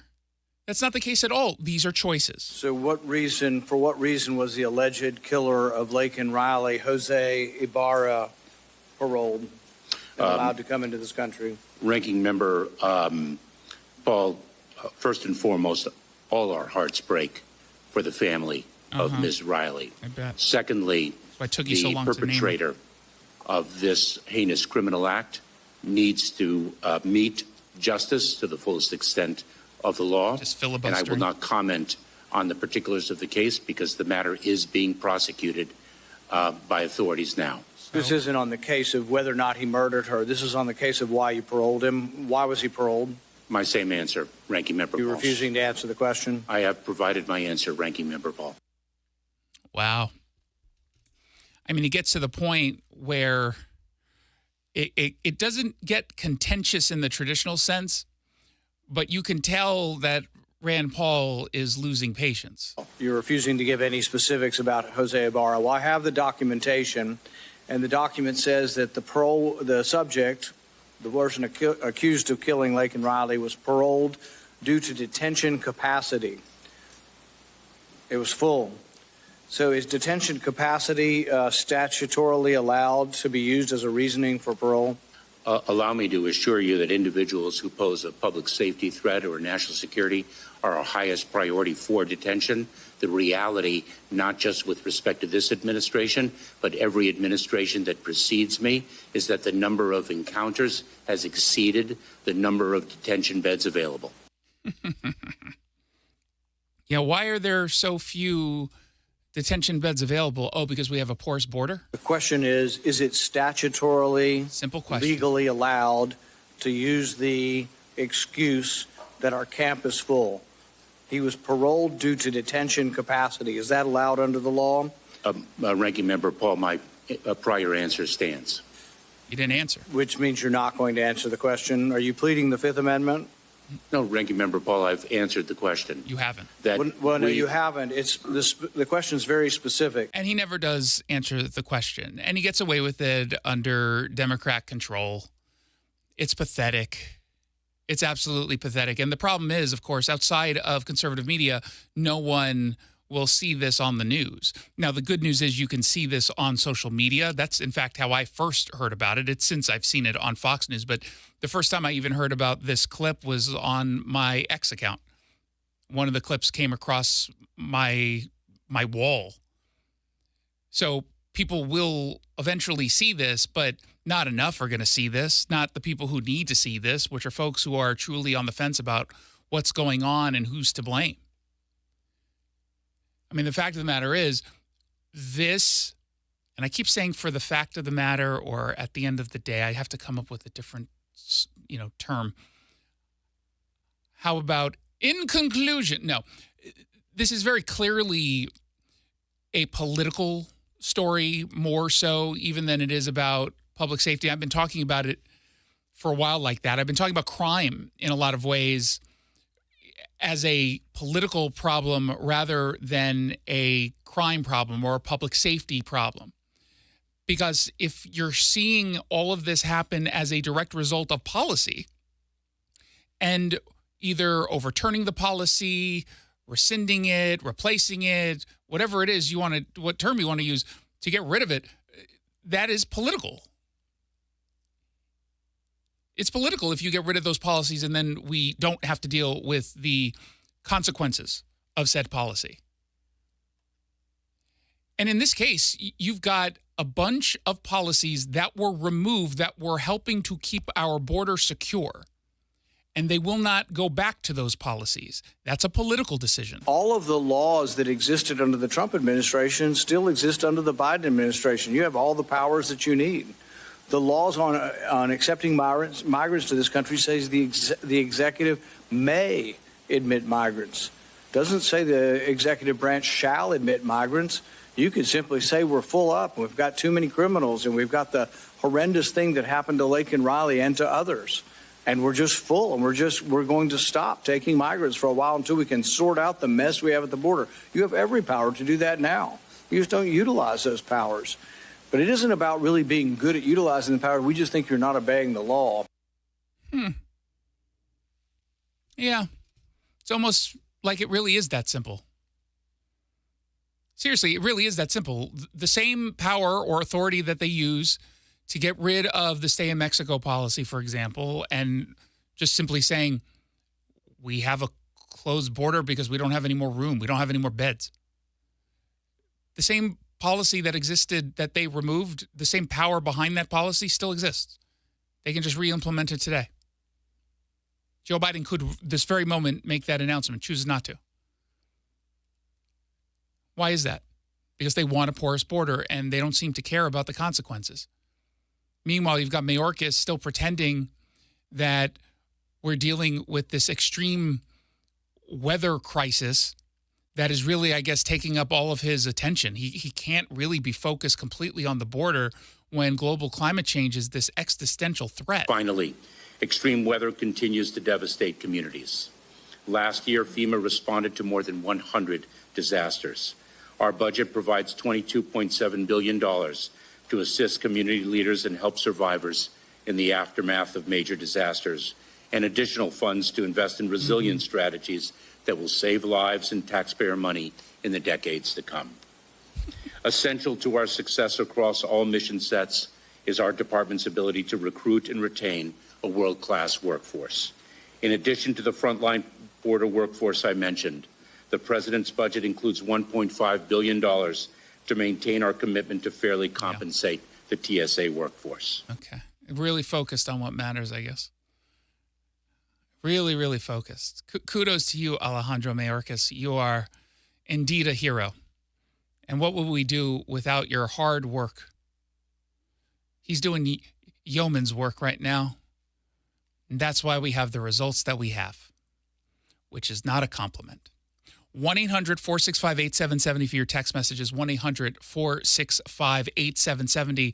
I'll be on Fox News tomorrow morning. I've been forgetting to plug my appearances. That's my bad. But I'll be on tomorrow in the 8 o'clock hour. Usually I'm on around 8:45 when it's with Harris Faulkner talking about the news of the day. So I hope you'll be able to catch me. And, of course, be sure to subscribe to the KTTH Jason Rantz Show podcast, available wherever it is you get your podcasts. Just go to kTTH.com. Apple Podcasts, Spotify, wherever. We're there. It's the Jason Rantz Show. Traffic backups are inconvenient, but if your pipes are backing up at home, that's bad. There's only one cure for this pesky problem: the experts at Beacon Plumbing, Heating, Septic, and Mechanical. Trust them to clear your clogs. Stop freaking and call Beacon. 1-800-FREAKIN. Most colleges today ask you to leave your faith at the front door. But at Northwest University in Kirkland, their door is wide open. Listen as NU's provost, Dr. Sarah Drivdahl, describes how their approach to academics encompasses the whole person. Christian higher education has many different purposes, but I would say the most important thing that a university can do is to help students find their call and serve Christ to their fullest potential. And that is something that Northwest University is in the Ivy League at doing, that we are so good at helping students figure out who they are, learn the information they need, become the people they need to be to really advance the kingdom of God. And when I'm in a classroom at Northwest University, we get to talk about not just this topic, but we get to talk about how Christ relates to that topic. We get to teach the whole person. NU's application deadline for fall classes has been extended to June 1st. A Christ-centered college experience is still possible, and generous scholarships are still available. Apply today at northwestu.edu. This is Seattle's home for conservative thought. AM 770 KTTH. Streaming live on the KTTH smartphone app. You can't escape a traffic jam. Know what else you can't escape? Seasonal allergies. And you might think you can avoid that coffee stain until... Oh, really?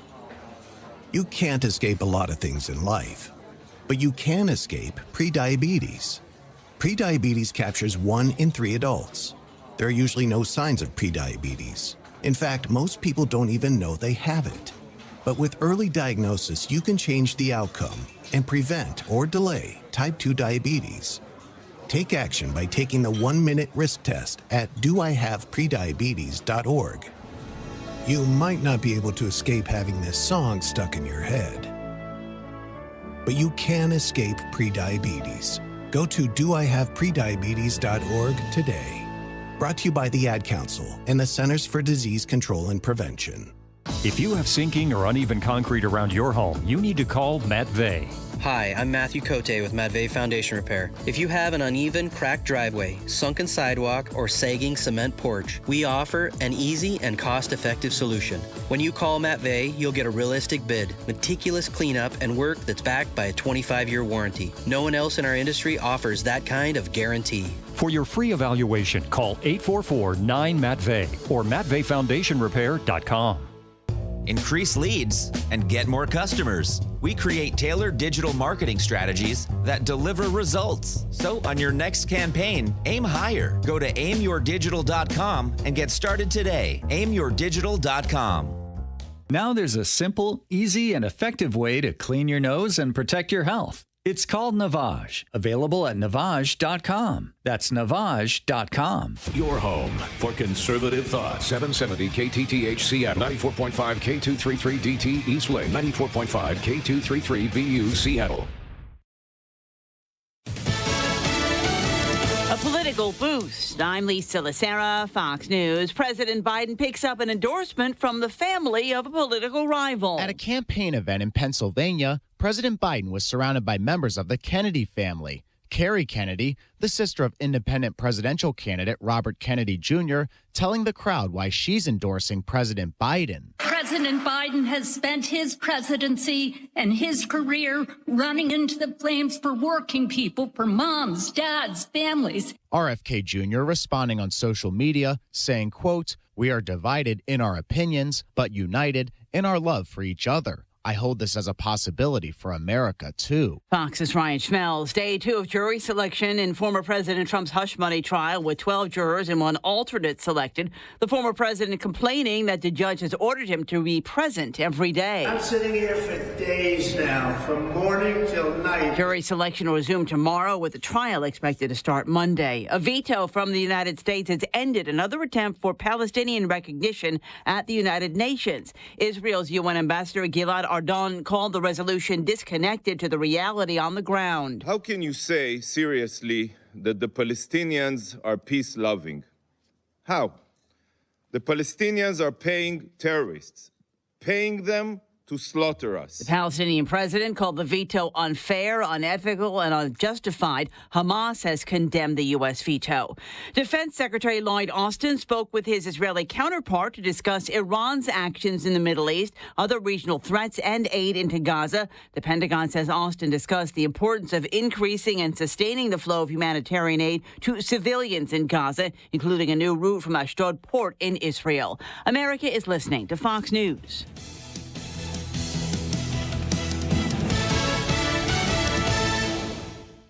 Waiting on a tax return? Hopefully it ends up in your hands. Fraudulent tax returns due to identity theft increased by 30% in 2023. If you're in a bind this tax season, LifeLock can help.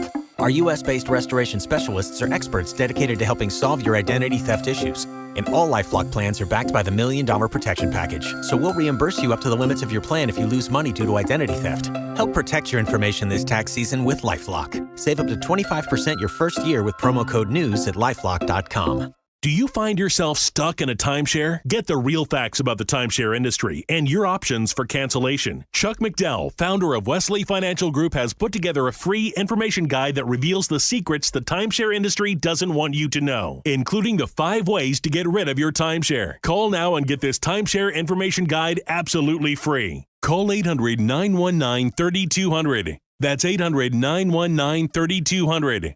800-919-3200. I'm Neil Cavuto, and this is the Fox Business Report. Stocks finishing mixed with the NASDAQ and S&P 500 suffering their 5th straight session of losses in another choppy day of trading.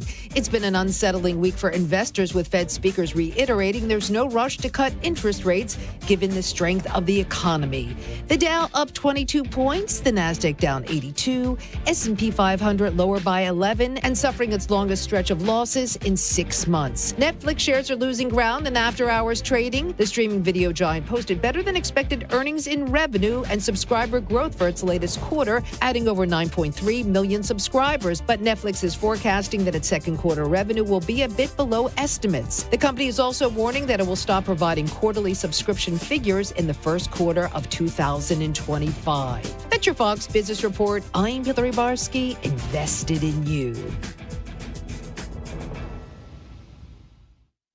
Donald Trump Jr. here. Since January of 2021, the cost of living has increased by 17.9%. You can't get that money back, but you can stop your losses by diversifying into a gold IRA from my friends at Birch Gold Group. To learn more, get your free info kit on gold IRAs by texting the word SHELTER to 989898. That's SHELTER to the number 989898 to get your free info kit from Birch Gold now. Jason Rantz, holding lawmakers accountable. Judge Gary Basher out in Cowlitz County bashed the high-capacity magazine ban here in Washington State. Weeknights 3 to 7. He said that this is very clearly unconstitutional. It's almost a joke at this point when we have conversations like this, because I love the idea that progressives consider that 12 rounds is a high-capacity magazine. Because these people, their only understanding of firearms is through fear-mongering on the news and movies and TV shows. On KTTH.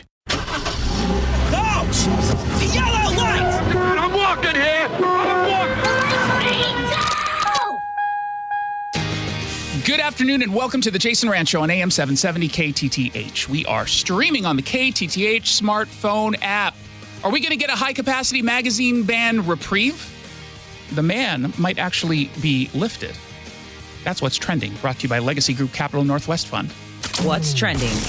Legal. So, the Washington Supreme Court Commissioner says he's going to decide next week as to whether or not he's going to allow this ban on the high-capacity firearm magazine stay in place. Yesterday, the commissioner, his name is Michael Johnston, he heard the arguments from both sides. This is coming a week after the judge in Cowlitz County said, whoa. Slow your roll.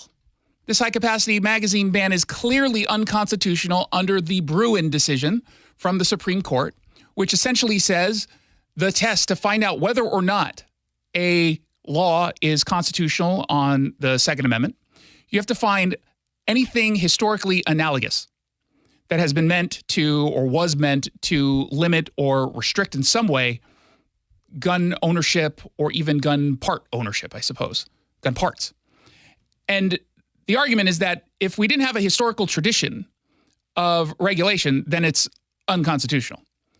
There's some people who don't quite understand what the Bruen decision actually said or meant, including apparently everyone at the Seattle Times who has ever covered this topic, because they seem to indicate that because there weren't magazines at the time of our founding, that bam, all of a sudden you can't have really a ban on anything, including machine guns, which is also, again, not true. And actually, from a machine gun perspective, we have a historical tradition of banning them because of the way that they were being abused.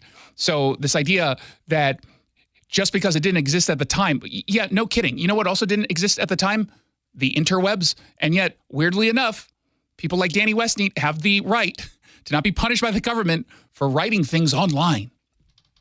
So the judge comes out with that decision. The Supreme Court, Washington State Supreme Court, immediately said, well, not even immediately, it was about 90 minutes later, said, okay, we're going to put a stay on this ruling. The ban will still be in effect. And now we're just waiting for Michael Johnston, the commissioner, to give us an answer as to whether or not he's going to allow it to stay banned in the interim, or if he'll allow the sale until the Supreme Court weighs in. I don't know what he looks at. I don't know if he looks at this, you know, the facts of this case and say, well, the Supreme Court is likely going to uphold the ban or reject the ban, and that goes into, I don't know. I don't know. My expectation is that they're going to uphold the ban because that's what this state Supreme Court does when it comes to deeply political issues. They get deeply political. But I do love some of the arguments coming from the anti-gun crowd, including Zach Pekelis with the Alliance for Gun Responsibility. He spoke with our sister station, Cairo News Radio, and James Lynch, and he told him something mind-numbingly dumb. More than 10 rounds of ammunition are almost never required, never used for lawful self-defense scenarios. Never! Almost never! And of course, he's only focused on the self-defense part, which is not the only reason one owns a firearm, but this idea that it's almost never. Well, how about this? What about those almosts? What about those almosts? You're telling us it's almost never used in self-defense. So talk us through when it is used for self-defense more than 10 rounds. Because I imagine the reason that's done is to protect oneself from being, killed, harmed. We could always do that. You can tell us those stories because we can go up to those would-be victims had it not been for that 12-round magazine that, hey, guess what? He would prefer that you not have had the extra 2 bullets. What does that tell you? Oh, that he doesn't care about you? Exactly. This isn't really about the potential victims or people who are protecting themselves. It's just about the weapon itself. They don't want guns to be legally purchased, and they're going about their inevitable attempt to just ban it straight away once they have a court that they can convince the Second Amendment no longer applies. What they're doing is trying to chip away right by right by right by right. The average, even though this is very difficult to find out, when you look at, and I certainly concede that the data point I'm about to give you is very rough, but I tried to find out if there had ever been any studies done, research done on the average amount of bullets fired by an officer when they have to fire their sidearm. And again, it's very difficult to find out. They said for one trained officer, it would be about 4 bullets are fired. Now, again, I certainly concede that that's not a great number. It's probably not accurate because I don't even know how they would get this kind of information, but that's what I was basically able to find. That's someone who is trained, who is going towards an enemy knowing that he might have to use that firearm. So I'm a guess that people who aren't in a situation like a cop, who also don't have any kind of immediate protection, including a Kevlar vest, probably going to fire a little bit more. In fact, you're going to fire as many bullets as you can to stop that threat from advancing. And if that means your entire 10-round magazine or 12, you're going to do that. At the end of the day, you're going to do what you can to protect yourself. Lawful gun owners who are concerned that somehow limiting their magazine size to 10 rounds is going to hinder their ability to defend themselves, the statistics just don't bear that out. He doesn't actually give us any of the statistics, but yes, thank you. The guy who doesn't like guns is telling us why gun owners should not own, quote unquote, high capacity magazines. How about this?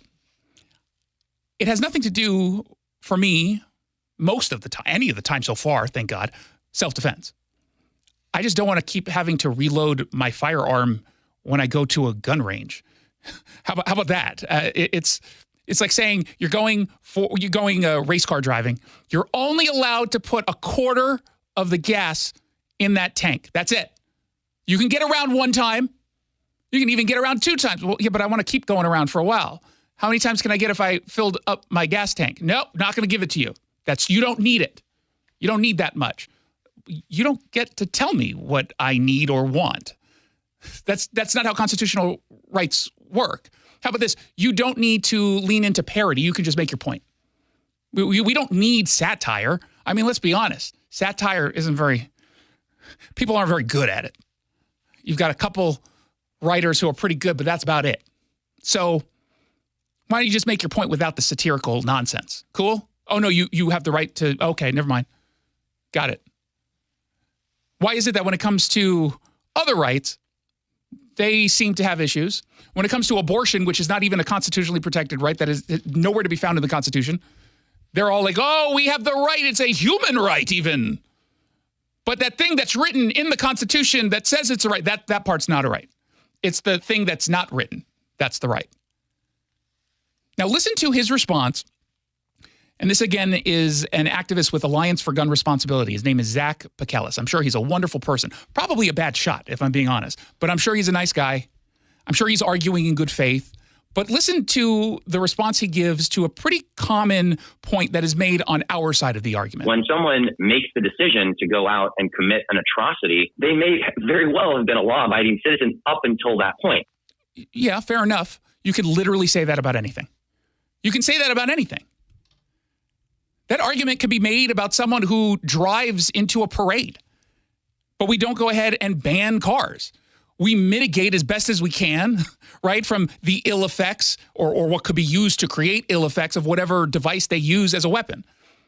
A gun is not intended to create a mass shooting. Can it? Yeah, it can.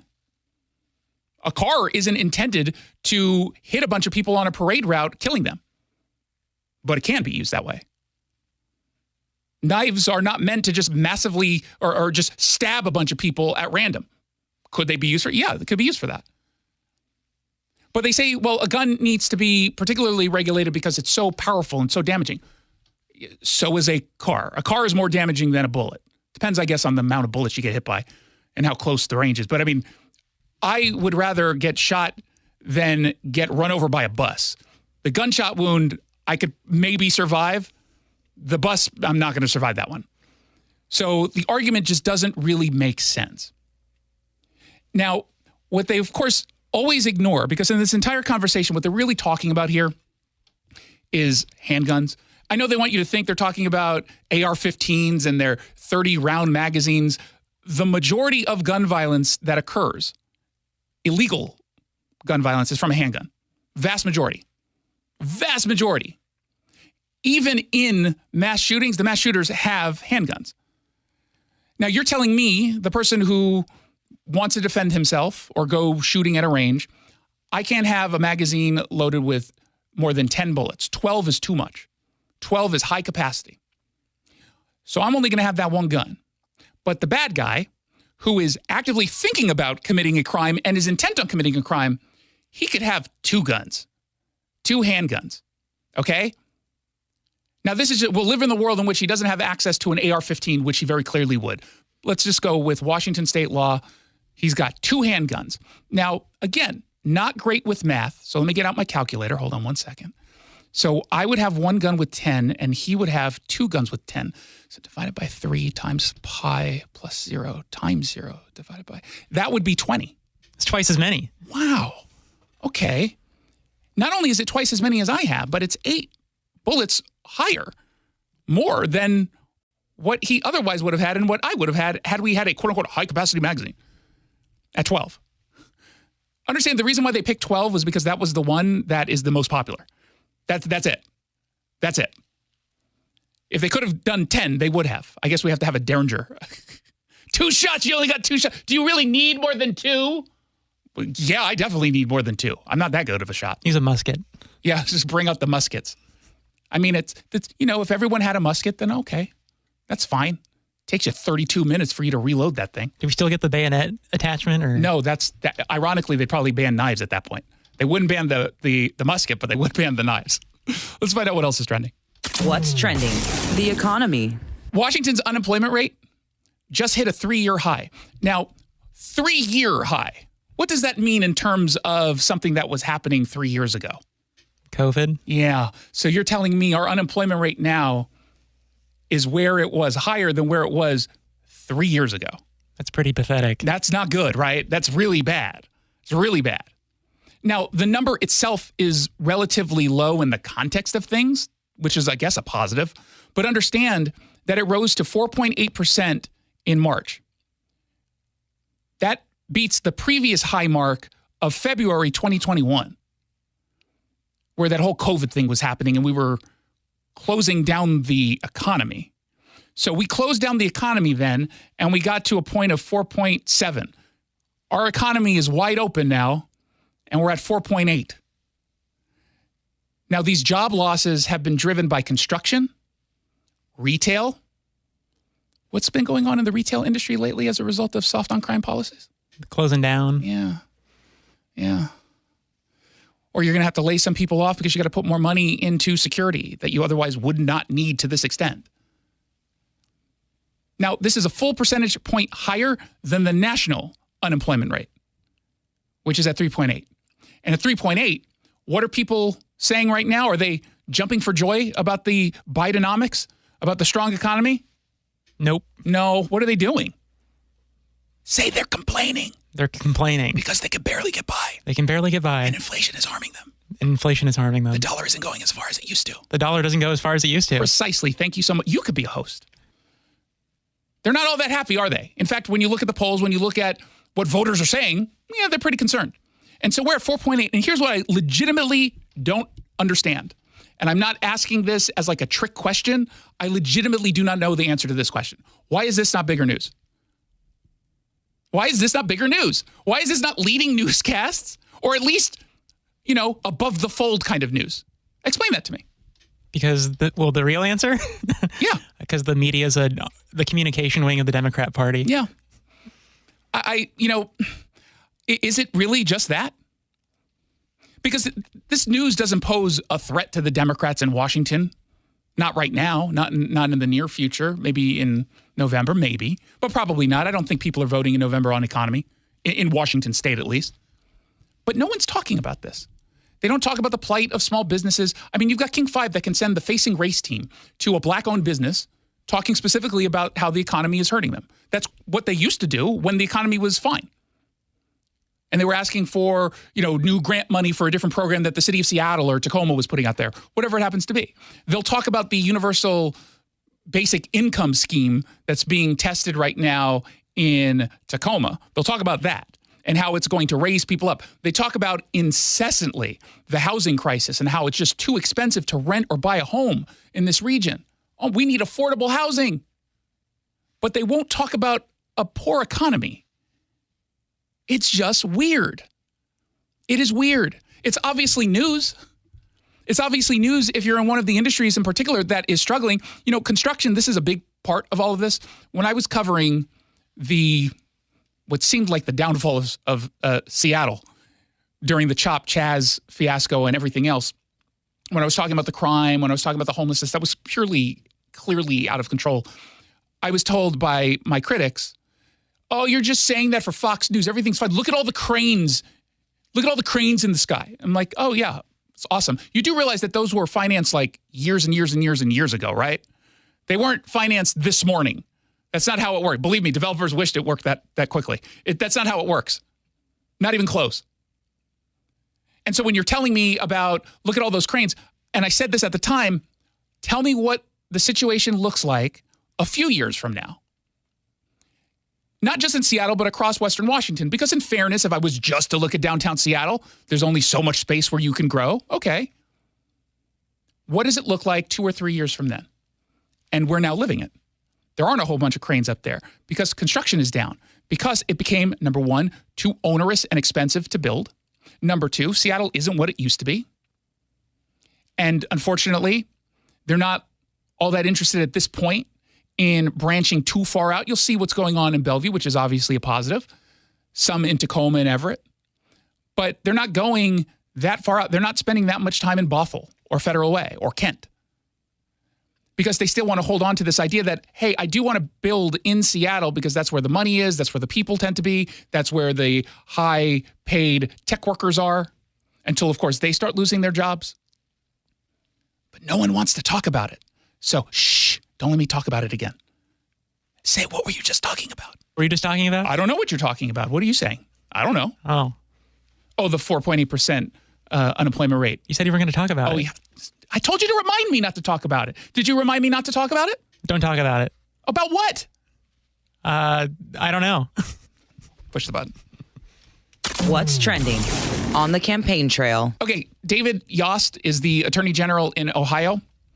Ohio is dealing with what Washington was dealing with, which was Joe Biden and the DNC convention doesn't happen. He doesn't get nominated until after the deadline for Ohio. Same for after the deadline in Washington State to get on the ballot. And so these different attorneys general have been trying to figure out, based on their current law, what they can do about it. And I think that for the most part, as far as I can tell at least, they've been doing it in good faith. This is not the first time this has happened. It's happened before. And here in Washington, what they did was they said, okay, here, we'll do a provisional certification. Just give us a provisional certification that says he's going to be the nominee, and we'll treat that as if it's official. It would be something, by the way, if he doesn't end up becoming the nominee, right? What if we were in a contested, obviously you couldn't do it in a contested election. Yeah, right? Probably no. Or again, God forbid, something from a health perspective is the reason why he drops out, which is, a reasonable thing to bring up. I wonder would that be the constitutional crisis that the Democrats are always talking about? Maybe. We couldn't put anyone on the ballot anymore. Interesting. But in Ohio, they're saying, yeah, we can't do this nonsense you're talking about of circumventing this deadline because of our state law. Now, he's been dealing with this, David Yost, for the last probably few weeks. They've been trying to figure out what can be done according to the law. And they said, you have an option of the Ohio Assembly voting to change the law, or you're going to have to change your plans and certify Biden and Harris earlier. That's the only thing that we can do. That's the only thing we can do. And so Donald McTeague, who's the Democrat lawyer, told the Ohio Secretary of State something pretty clear, and the AG's office, something that will upset people. Why don't you just do what Washington did? He didn't quite say it that way, but he said you can accept a provisional certification. He says that Ohio law allows for that.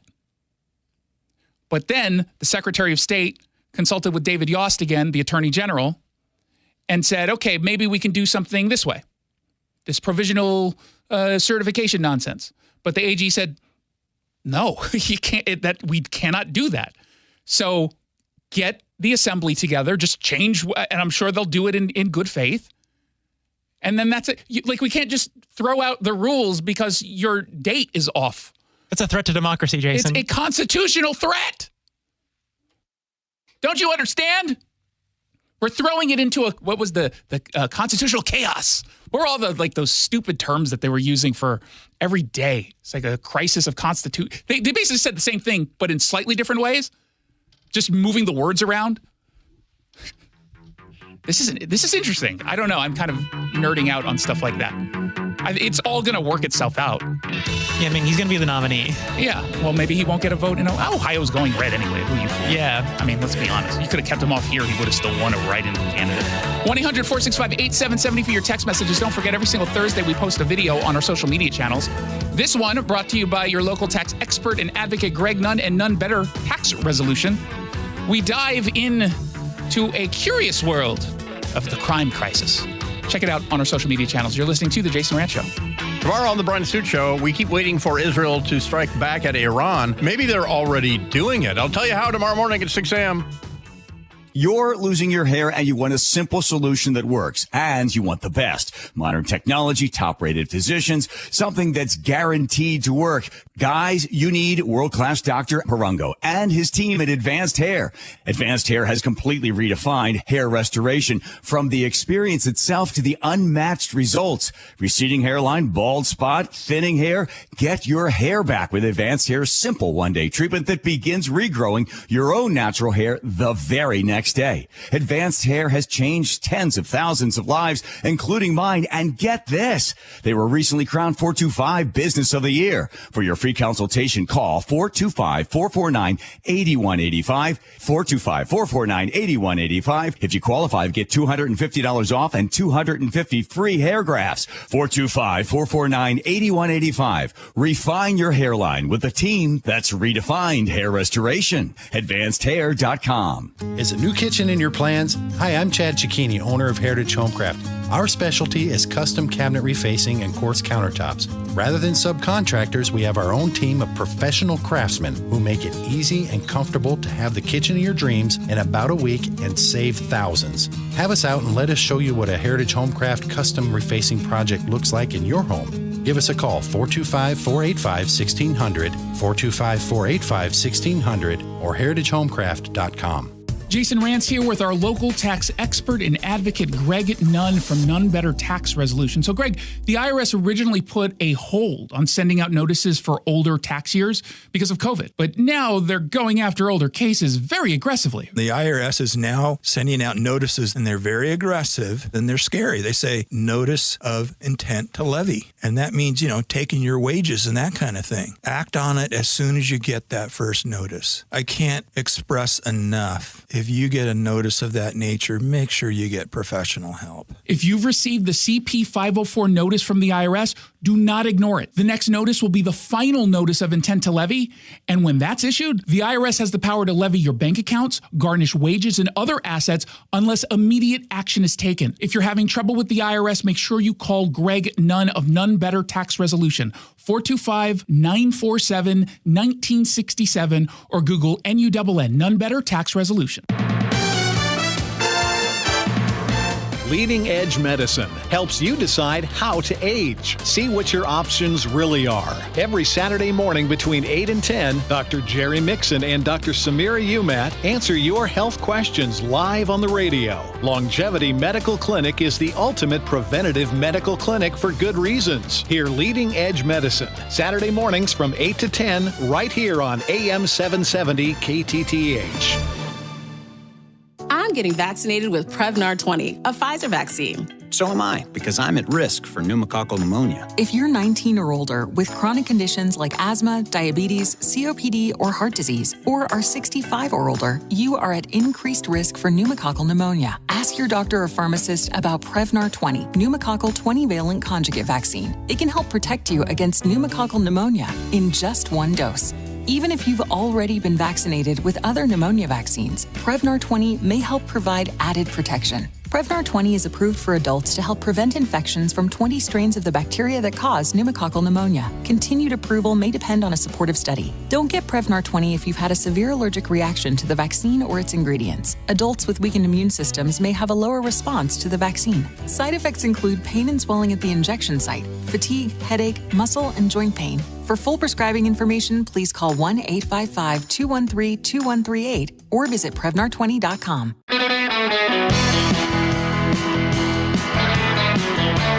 Welcome back to the Jason Rantz Show. Thank you so much for tuning in.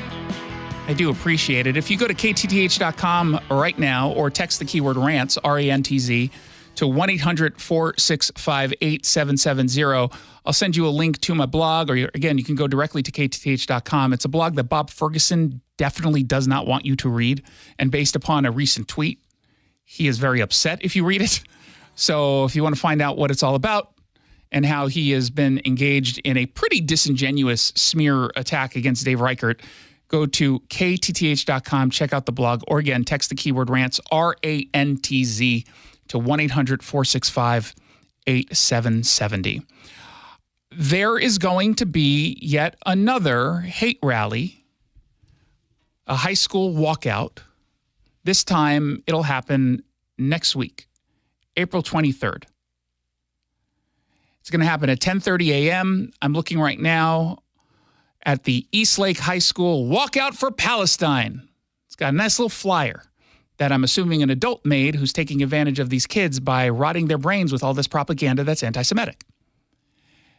It says, I guarantee you a kid did not write this. I guarantee you. Our American tax dollars, first of all, kid, you're not spending any money on taxes, okay? Okay? You know, I was going to say, well, I guess when you get a candy bar, that's not taxed. You're fine. Okay? Those are our American tax dollars. What are you doing? What do you also work a job?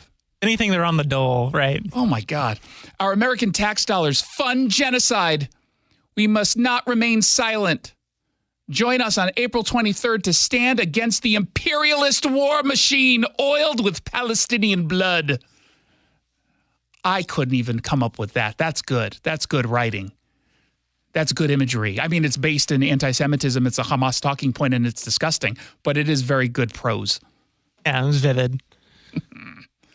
It says at the bottom, and you really have to love this part. What's the one thing that every anti-Semite should at least ask for in this that at least cuts down some of the ammunition people like me have against them?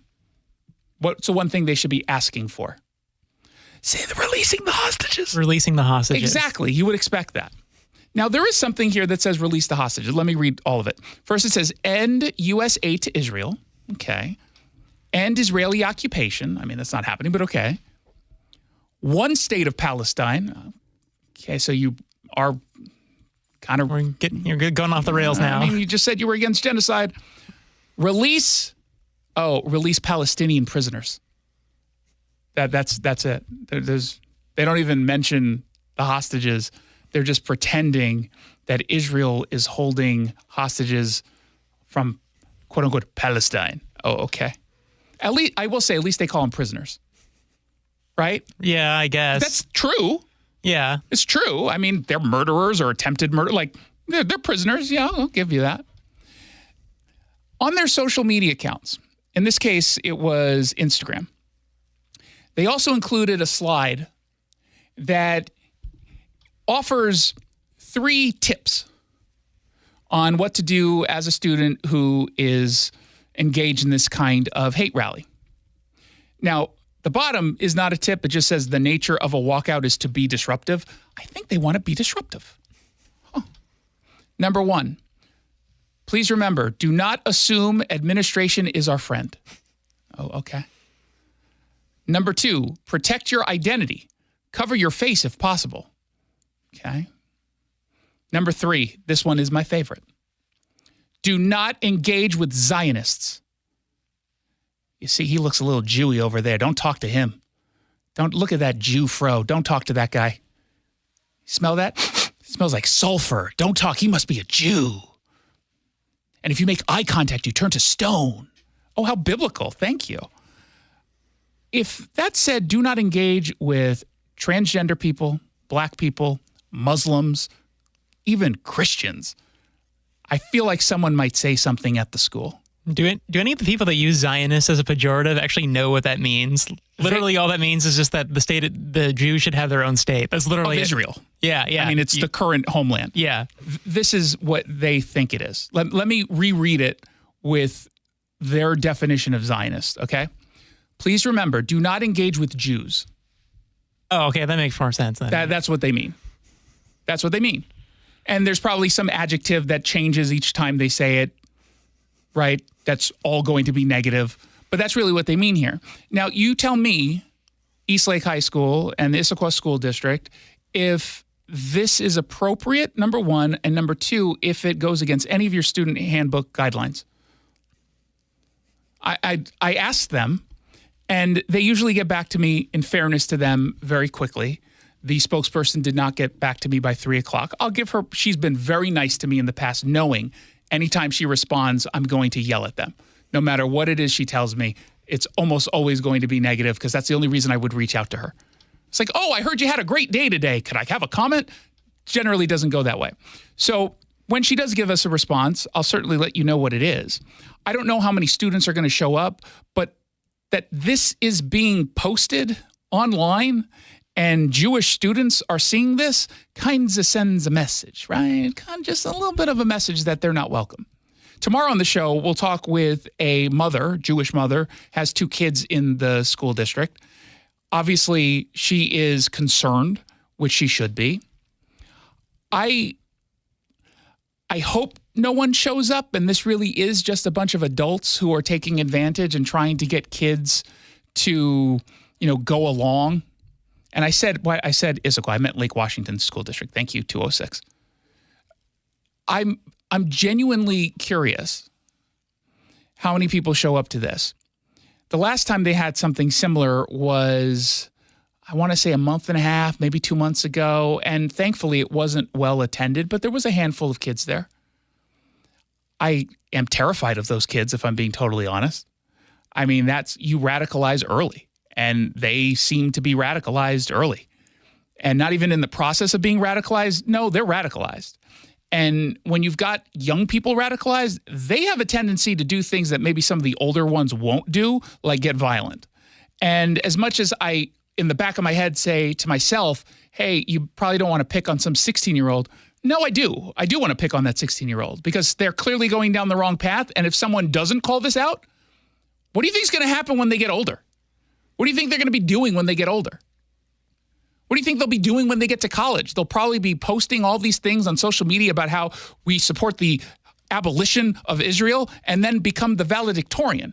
But good news is when that happens in the future, if it happens at USC, perhaps they'll say no again because that's what they're doing now with the valedictorian. Her name is Asna Tabassum.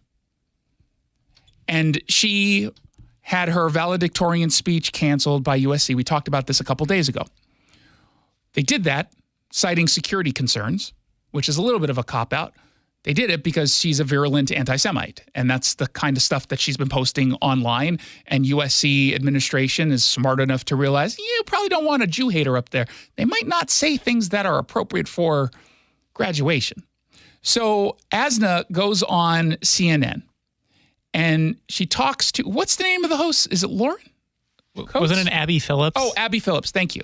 Abby Phillips, who's semi-new, I think, right? Probably had the show. She seems newish, yeah. Once. She's not very good, but. Well, it's CNN, I mean. Yeah, fair enough. She was asked a very simple question. You just brought up a link that was posted through your social media page. I do want to ask you about that, since you did bring it up. One of the items in this post calls for the complete abolishment of Israel. Is that a position that you endorse? Simple question. You can answer it with one word, or you can answer it with one word followed by your reasoning. Yes, because, or no, because. Let's hear how she answers. If you're asking me if I stand for human rights. No, that wasn't the question. That wasn't the question. We know you don't stand for human rights. I know you think you do. I know you think you're a hero. I got that. But the question, again, was pretty simple. In this post calls for the complete abolishment of Israel. Is that a position that you endorse? Okay, so it was clear the first. I just wanted to double check, because sometimes I don't pay attention. I've got this game on my phone, Township, that I've been getting obsessed with. And I was ordering milk from my farm as the question was being asked. If you're asking me if I stand for human rights, if you're asking me if I stand for equality and unequivocal and unconditional right to life for all people, including Palestinians, then I'm not apologetic. I believe in what I believe, and it is because of the people around me that I've met at USC, the classes that I've taken, the professors that I have learned from, that have led me to look at the world in this way. And it's unfortunate that, human rights is controversial. That was such a scripted, perfect answer. That was some anti-Semitic word salad there. Now, kudos to, what's her name? Abby Phillips. Abby Phillips. I know. Kudos to her, because she didn't just let it go. She followed up. The reason I'm asking is because that's what the link said. It called for the complete abolishment of Israel. Abolishment of Israel was in the actual language. Is that something that you endorse? So the abolishment of the state of Israel, I'd like to clarify. Oh, but now she wants to clarify something. Okay, please do. Is the abolishment of an apartheid system. It inherently is a system that subjugates Palestinians. No, but see, it doesn't. And I'll let her finish. I know you're super concerned about the subjugation of people, which is precisely why it is you're fighting for Gaza, that's run by Hamas, which subjugates women, who are Palestinian, by the way, subjugates, well, actually, that's a wrong term, murders LGBT members by throwing them off roofs. That's a little more than subjugation, correct? Is she aware that there's Arabs on the Israeli Supreme Court? No, she's not. Because they seem to be doing a pretty lousy job of the subjugation there. This is what we call like book smarts versus street smarts. She can, if it's in a book, and she's only reading, the Zionist history, revealed, unraveled, the secrets of the Jewish cabal to take over the Middle East. Let's continue to listen, because whenever anyone says, to your point, when they talk about Zionism, they have no idea what Zionism is. Same thing with apartheid, right? I mean, unless the word now doesn't mean what it used to mean, because usually when we say apartheid, it's very specific to South Africa. But if we were as dehumanized, and it subjugates Palestinian life as not worth the same as other human life. So when the link says... So is that a yes then? Yes, it is. It is. I think a yes or a no would be an injustice to the issue. No. And I think that any sort of ideological debate or any sort of academic discourse is worth clarification and worth discussion. Yeah, I don't know what you just said there. It does deserve an answer, and you're doing a disservice to justice by not actually answering directly. Israel is a democratic state. Unlike anything that goes on in Gaza, in Israel, people have rights. People have guarantees of equal rights. They have that thing called, I think it's what is it? Constipation? Oh, no, a constitution? Okay. And that constitution grants equal rights to everyone? Even the Arabs? What? No. There aren't any Arabs in Israel. Palestinians, definitely none. In Israel, it's an apartheid state. Actually, it's like 20% Arab, but... Okay, but 20%, that's a drop in the bucket, right? 20%. That's not even enough to get someone, just based on the odds, elected to become a mayor of a town in Israel. Really? There are Arab mayors? Oh, yeah, probably. Okay. Well, there's no members of their government outside of like these small little podunk towns that are Arabs, correct? I don't think that's right. Wikipedia, you confirmed this with Wikipedia. They have Arabs who work? Okay, never mind. My bad. Next thing you're going to tell me is that they use both, this is just crazy, I know, Hebrew and Arabic on their signs. That don't, ha ha ha. I believe they do. Oh, funny. Ha ha ha. They have their own party in the Knesset too, but it's an apartheid state. Huh. Next thing you're going to tell me Jews aren't allowed in Gaza. I think that's true. But they can work in Gaza. I don't think so. Can Gazans work in Israel? Correct. Okay. So it turns out the whole apartheid thing is in reverse. If you want to misuse that term. Because I don't even call Gaza an apartheid state. It probably doesn't even really do it justice, honestly. It doesn't. That's the thing. It really doesn't. It's way worse in Gaza. Oh, these people are dummies. Congratulations. You're valedictorian, people. Ugh. 1-800-465-8770 if you want to send me a text. If you go to our Twitter feed or our Facebook page, you'll see our weekly video. I tell you how on Monday might be the start of a change in homelessness policy, not just here, but all around the country. That weekly video update is brought to you by your local tax expert and advocate, Greg Nunn of Nunn Better Tax Resolution. Back with more after this.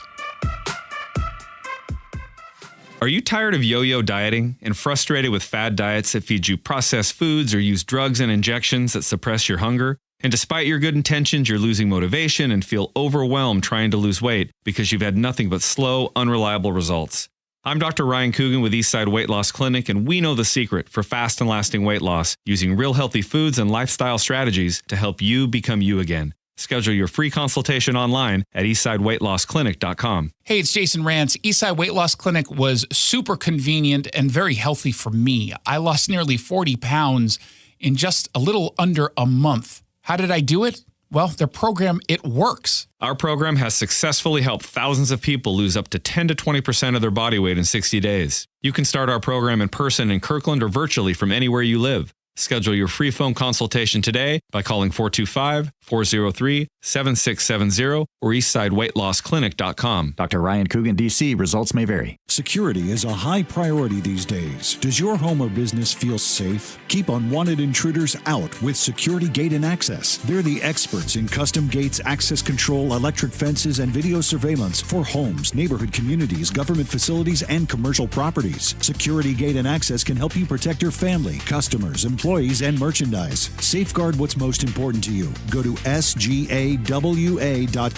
Protect, secure, and deter with Security Gate and Access. Hey, it's Jason Rantz. You all know that I'm a huge fan of Alpine Specialty Services' 5-star carpet and air duct cleaning services. But in case you missed it, they now offer repair and replacements on your heating and air conditioning systems. I'm here now with Steve. He's a local contractor who has used Alpine for over 8 years. Steve, can you tell me a little bit more about your experience with Alpine's HVAC services? We recently had a client who hired another HVAC company to repair their AC system and were unable to do it. When we arrived to the job, we brought in Alpine and they were able to solve the problem fairly quickly. And I understand you've been using Alpine's cleaning services for years. Why'd you decide to give their HVAC services a try? Obviously, we were going to get a bid from Alpine as we've been using them for years for other services. Their price was very competitive, and with the quality they bring, it was a no-brainer. We were going to hire them. Alpine can not only repair and service your heating and air conditioning system, they can save you money by installing a brand new high-efficiency heat pump or furnace. Go to alpinehvacpro.com. It's a no-brainer. You'll see all of their tremendous deals. That's alpinehvacpro.com. Mitch here at Leathers, Washington's most eclectic home furnishings resource. There's a lot of chaos in the world, so take a break from social media and self-serving politicians. At Leathers in Issaquah, our design professionals will guide you to a happy place by elevating your home environment. More than leather, choose some of the latest fabrics and solid wood, something for every room in your home. Our guaranteed low prices, quality, and service will lower your blood pressure and be kind to your wallet. So check the chaos at the door and come experience a Zen moment at Leathers in Issaquah. It's happening daily. We're being conned by the institutions we used to trust. The mainstream media is distracting us with meaningless headlines instead of focusing on the harsh realities facing American families. Time is short before something big happens, and that's why so many folks are preparing. They're becoming self-reliant by investing in emergency food storage from My Patriot Supply. Go to mypatriotsupply.com and secure 4-week emergency food kits for each member of your family. Each kit contains tasty breakfasts, lunches, and dinners, averaging over 2,000 calories per day. Save $50 on each 4-week food kit you purchase. Plus, get free shipping on Ready Hour 4-week emergency food kits. You're not ready if it's not Ready Hour Foods. At My Patriot Supply, you can also get solar power generators, water filtration units, heirloom seeds, and survival gear. Order by 3 p.m. and your unmarked boxes ship the same day. Shop mypatriotsupply.com today. mypatriotsupply.com.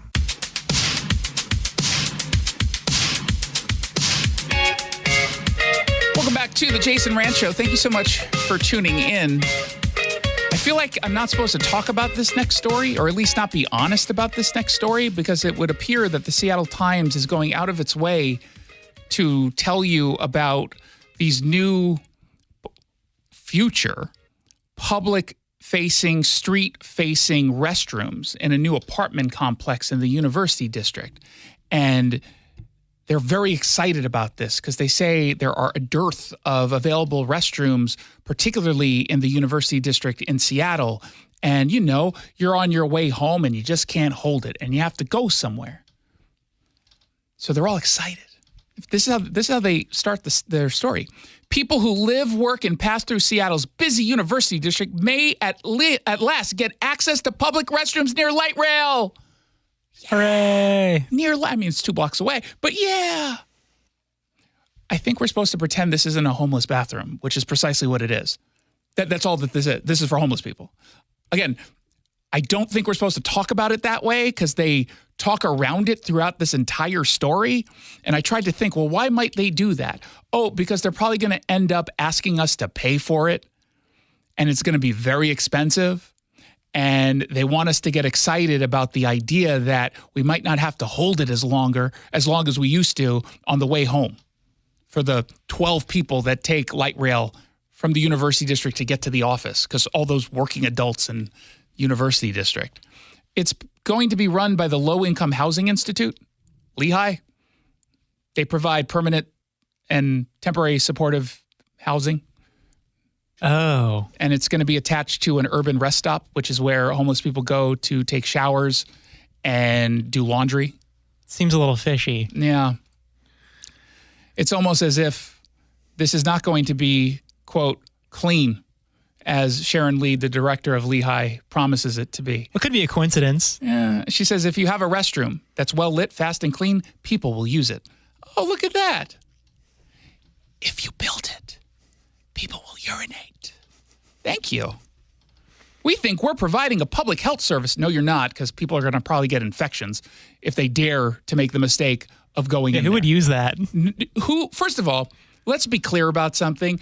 People, regardless of whether or not they're homeless, are absolute slobs. When it comes to bathrooms. Especially in public bathrooms. Yeah. Absolute slobs. Have you never been to one? What do you mean it's going to be amazing? Oh, we're so excited. Just say these are toilets that will be used by the homeless. It's going to be very expensive. It's going to be very dirty. You're going to pretend otherwise. But we know precisely what's going to happen. Lots of drug use will go on. Oh, by the way, they say they don't have the funding yet for it, but they are promoting it. They don't have a staffing plan for it, but they are promoting it. And good news. It's not even going to happen for at least another 2 or 3 years. So why are we all excited about this? Because, again, they're going to start asking us for money. I guarantee you. And I remember, I'm old enough to remember the Portland Loo. Do you remember that? Do you remember what that was, the Portland Loo? I don't think so. It was a standalone bathroom that was supposed to be installed all around Seattle, primarily downtown Seattle, and it was to address the quote-unquote lack of bathrooms specifically for homeless, even though they never said it that way. The Portland Loo costs $150,000, then $500,000 to install, and then I believe it was $250,000 in maintenance per single-use toilet that would be used for homeless people to smoke fentanyl or just hook up. And those are the ones who are shy about doing it in public, unlike the vast majority of the other ones. So that never went anywhere. And then I remember, I want to say 3 years ago, they were talking about setting up these random fountains all around the city, like faucets. And I don't know why they thought it wouldn't just be used for homeless people to shower in, right? Or poop in, let's also be honest, or actually urinate in, thinking it's the Portland Loo, because that's probably what you would do in Portland if you were homeless anyway. That never went anywhere because it's ridiculous. Who would want that in their neighborhood? Like, seriously, why? That's dumb. And it was also just not feasible the way that they had pulled out the plans. I remember writing a blog about it. I think I mocked this for like a week and a half straight. It's just such a bad idea. And so now they're doing the public-facing restrooms as part of this apartment complex, which weirdly also, they don't tell you that it's low-income housing. I don't know why they wouldn't tell you that. Is someone going to get upset that you're offering low-income housing in the University District? So I don't even think people would be upset if you just acknowledge that this was indeed meant to serve the homeless people. Yeah, I feel like we're kind of desensitized at this point. Yeah, no one's going to say anything. Again, the one concern someone might have in that neighborhood is that it would be used for drugs. But that's what public bathrooms are used for now anyway, and you're not complaining about that. So I don't know. They would just dismiss you, any of those concerns. But it's just, as I was reading the story, I was just getting more and more fishy or suspicious. Something fishy was going on because they weren't just being direct with what this is all about. And when you're not direct and you're talking around something that's very obvious, my natural instinct is, what else is going on here? So I've got a story up tonight, 6 p.m., that dives into what else is going on. 1-800-465-8770. If you want to send me a text, if you text the keyword Rantz, R-A-N-T-Z, I send you directly a link to my blog and to all my social media channels and to the KTTH app and to the podcast that you can all download and subscribe. Text R-A-N-T-Z to 1-800-465-8770. It's the Jason Rantz Show. Are you stressing about your IRS tax problems? Have you received notices from the IRS threatening to garnish your wages, levy your bank accounts, or seize your property? You need an ally. Allies Tax Relief has tax attorneys and enrolled agents that are ready to fight for you. They have saved millions for taxpayers just like you. Allies Tax Relief can help put a stop to IRS collections and, most importantly, negotiate your tax debt. Here's Brenda, a happy client of Allies Tax Relief. I owed the IRS around $57,000, and they're about to start garnishing my paychecks. I heard a commercial on the radio about Allies Tax Relief, so I thought I'd give them a call. After a day, they were able to at least stop the garnishments, and after a few months of negotiations, I walked away owing the IRS only $301. If you owe the IRS, call Allies Tax Relief right now for your free consultation. Call 800-230-5174. 800-230-5174. That's 800-230-5174. Most colleges today ask you to leave your faith at the front door. But at Northwest University in Kirkland, their door is wide open. Listen as NU's provost, Dr. Sarah Drivdahl, describes how their approach to academics encompasses the whole person. Christian higher education has many different purposes, but I would say the most important thing that a university can do is to help students find their call and serve Christ to their fullest potential. And that is something that Northwest University is in the Ivy League at doing, that we are so good at helping students figure out who they are, learn the information they need, become the people they need to be to really advance the kingdom of God. And when I'm in a classroom at Northwest University, we get to talk about not just this topic, but we get to talk about how Christ relates to that topic. We get to teach the whole person. NU's application deadline for fall classes has been extended to June 1st. A Christ-centered college experience is still possible, and generous scholarships are still available. Apply today at northwestu.edu. Homeowners, stop what you're doing right now and listen up, because Puget Sound Energy has new rebates that have never been this high. If insufficient insulation or no insulation at all in your crawl space or attic are impacting your energy bills, now's the time to get your free inspection from Northwest Crawl Space Services, because these PSC rebates could pay for up to 95% of your project, and that could mean thousands of dollars in savings on your job. But make sure you hire a crawl space company that's PSC certified, because not every company can offer these rebates. Don't miss out. Call today, and the team from Northwest Crawl Space Services are happy to give you a free energy savings consultation. Northwest Crawl Space Services will get rid of the critters, re-insulate your home, and hook you up with big-time savings and PSC rebates. Remember, these guys can solve any crawl space or attic problem, no exceptions. See if you qualify for savings from PSC. Go to nwcrawlspace.com. For most people, retirement's a journey that's only taken once in a lifetime. You can't afford to make a mistake that could jeopardize your quality of life in retirement. That's where Brian Evans of Madrona Financial and CPAs comes in. As both a financial advisor and CPA, Brian has the knowledge and tools to talk sound financial planning and taxes. And Brian shares a strategy every week on his show, Growing Your Wealth. For straight talk and honest answers, join Brian for Growing Your Wealth, Saturday mornings at 7 here on AM 770 KTTH. Follow AM 770 KTTH on X. Call or click 811 before you dig. Anything that causes you to roll up your sleeves a little and dig in requires you to first connect with 811. Call or click 811 and visit safeexcavator.com. Don't pay retail for diamonds. Come to cleanorigin.com, the lab-grown diamond experts. Mention code RADIO10 for 10%. Your home for Brian Suits, 770 KTTH Seattle, 94.5 K233DT East Lake, 94.5 K233 BU Seattle. A new round of sanctions against Iran. I'm Lisa Lacera, Fox News. The White House made the announcement today. The administration says it's taking sweeping actions against Iran's drone program, one of the country's largest steel producers and automobile companies with ties to the IRGC. In a White House statement, President Biden says this: "Let it be clear to all those who enable or support Iran's attacks. The United States is committed to Israel's security. We are committed to the security of our personnel and partners in the region, and we will not hesitate to take take all necessary action to hold you accountable. But it's unclear how sweeping these new sanctions will be. Iran's oil industry, which is exporting more oil than at any time in the past 6 years and boosting its economy by $35 billion per year, was not targeted. Fox's Griff Jenkins at the White House. The UK targeted several Iranian military branches and individuals involved in Iran's drone and ballistic missile industries.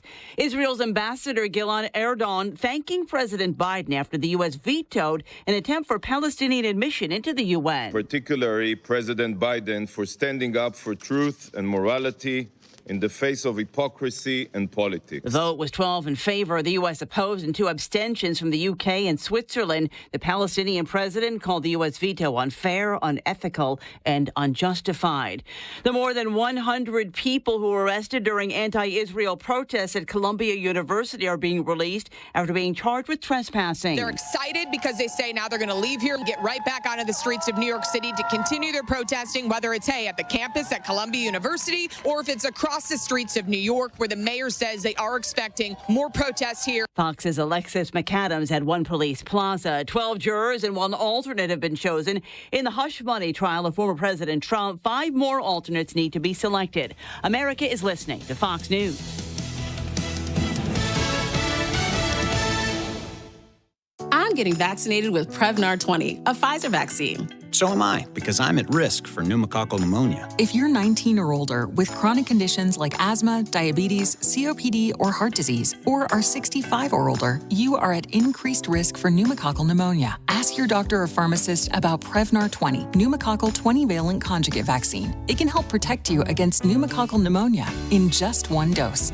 Even if you've already been vaccinated with other pneumonia vaccines, Prevnar 20 may help provide added protection. Prevnar 20 is approved for adults to help prevent infections from 20 strains of the bacteria that cause pneumococcal pneumonia. Continued approval may depend on a supportive study. Don't get Prevnar 20 if you've had a severe allergic reaction to the vaccine or its ingredients. Adults with weakened immune systems may have a lower response to the vaccine. Side effects include pain and swelling at the injection site, fatigue, headache, muscle, and joint pain. For full prescribing information, please call 1-855-213-2138 or visit Prevnar20.com. Is a new kitchen in your plans? Hi, I'm Chad Cicchini, owner of Heritage Homecraft. Our specialty is custom cabinet refacing and quartz countertops. Rather than subcontractors, we have our own team of professional craftsmen who make it easy and comfortable to have the kitchen of your dreams in about a week and save thousands. Have us out and let us show you what a Heritage Homecraft custom refacing project looks like in your home. Give us a call, 425-485-1600, 425-485-1600, or heritagehomecraft.com. Jason Rantz here with our local tax expert and advocate, Greg Nunn from Nunn Better Tax Resolution. So, Greg, the IRS originally put a hold on sending out notices for older tax years because of COVID. But now they're going after older cases very aggressively. The IRS is now sending out notices, and they're very aggressive, and they're scary. They say notice of intent to levy. And that means, taking your wages and that kind of thing. Act on it as soon as you get that first notice. I can't express enough. If you get a notice of that nature, make sure you get professional help. If you've received the CP 504 notice from the IRS, do not ignore it. The next notice will be the final notice of intent to levy. And when that's issued, the IRS has the power to levy your bank accounts, garnish wages and other assets unless immediate action is taken. If you're having trouble with the IRS, make sure you call Greg Nunn of Nunn Better Tax Resolution, 425-947-1967, or Google NUNN, Nunn Better Tax Resolution. With the election looming, continued global unrest, rising cost of living, and this crazy market volatility, the rest of this year could be a wild ride. Protecting retirement portfolios with risk management is critical. That's Zach Abraham, Chief Investment Officer at Bulwark and host of Know Your Risk Radio's podcast. Zach, at our first meeting, Bulwark opened my eyes to how exposed my portfolio really was. We do that with everyone. Our Know Your Risk portfolio review is a great way to see if you're overexposed to risk. It's free and there's no obligation. In fact, we don't let anyone invest with us at our first meeting. Whether you become a client or not, I can promise you this, you'll leave much more informed about the risks to your retirement. I know I did. Look, you only get one retirement, so don't risk it. Schedule your free risk review now at knowyourriskradio.com. That's knowyourriskradio.com. Investment advisory services offered through Trek Financial LLC, an SEC-registered investment advisor. Investments involve risk and are not guaranteed. Past performance doesn't guarantee future results. Hey, it's Jason Rantz here for Bellevue Rare Coins, where you get unmatched service. Experience the difference with Bellevue Rare Coins. They're approachable, they're transparent, they guarantee a satisfying and respectful engagement. Enjoy enduring connections with Bellevue Rare Coins. This is a partnership rooted in trust and expertise, where every interaction reaffirms your decision to entrust them with your valuables. Visit one of Bellevue Rare Coins' 4 locations in Bellevue, Linwood, Issaquah, or Tacoma, or visit them online at BellevueRareCoins.com.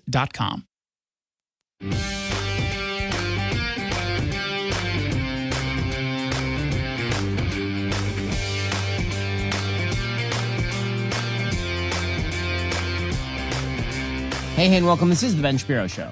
Being Speaker of the House with an extraordinarily slim majority is a really tough job. What it means is that you have to cut deals because you literally have no other ability to get anything done. Because given the fact that right now there is what is called a one-vote motion to vacate rule that is in place in the House of Representatives, that means any one member of the Republican caucus can challenge the Speaker of the House, Mike Johnson's job, at literally any given time.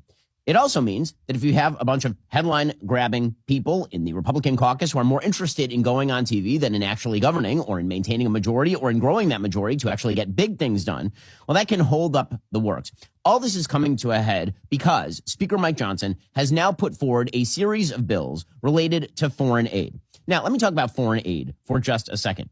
Foreign aid is not the United States being wildly charitable. It is not the United States randomly deciding to drop goodie bags in poor parts of the world. We're not talking about simply sending food to Somalia or something. When it comes to foreign aid, there are always strings attached. That's what makes it in America's interest to do these things. In the same way that if you are attempting to sponsor a friend in order to accomplish a particular goal, you might lend that friend money, or you might give that friend money just to get back on their feet in order to make sure that person remains a friend, an ally, is able to be strong. That is what American foreign aid does. And this has historically been the role of American foreign aid. Obviously, in the aftermath of World War II, the United States effectively single-handedly rebuilt Europe with the Marshall Plan. Now, one of the things that's been said by a lot of people on the Republican side of the aisle about foreign aid is that all foreign aid is somehow bad. All foreign aid is somehow terrible and useless, and worse than useless, counterproductive, because if we're not spending it at home, we shouldn't be spending it at all. This is insanely short-sighted because there are two ways in reality that we spend our defense money.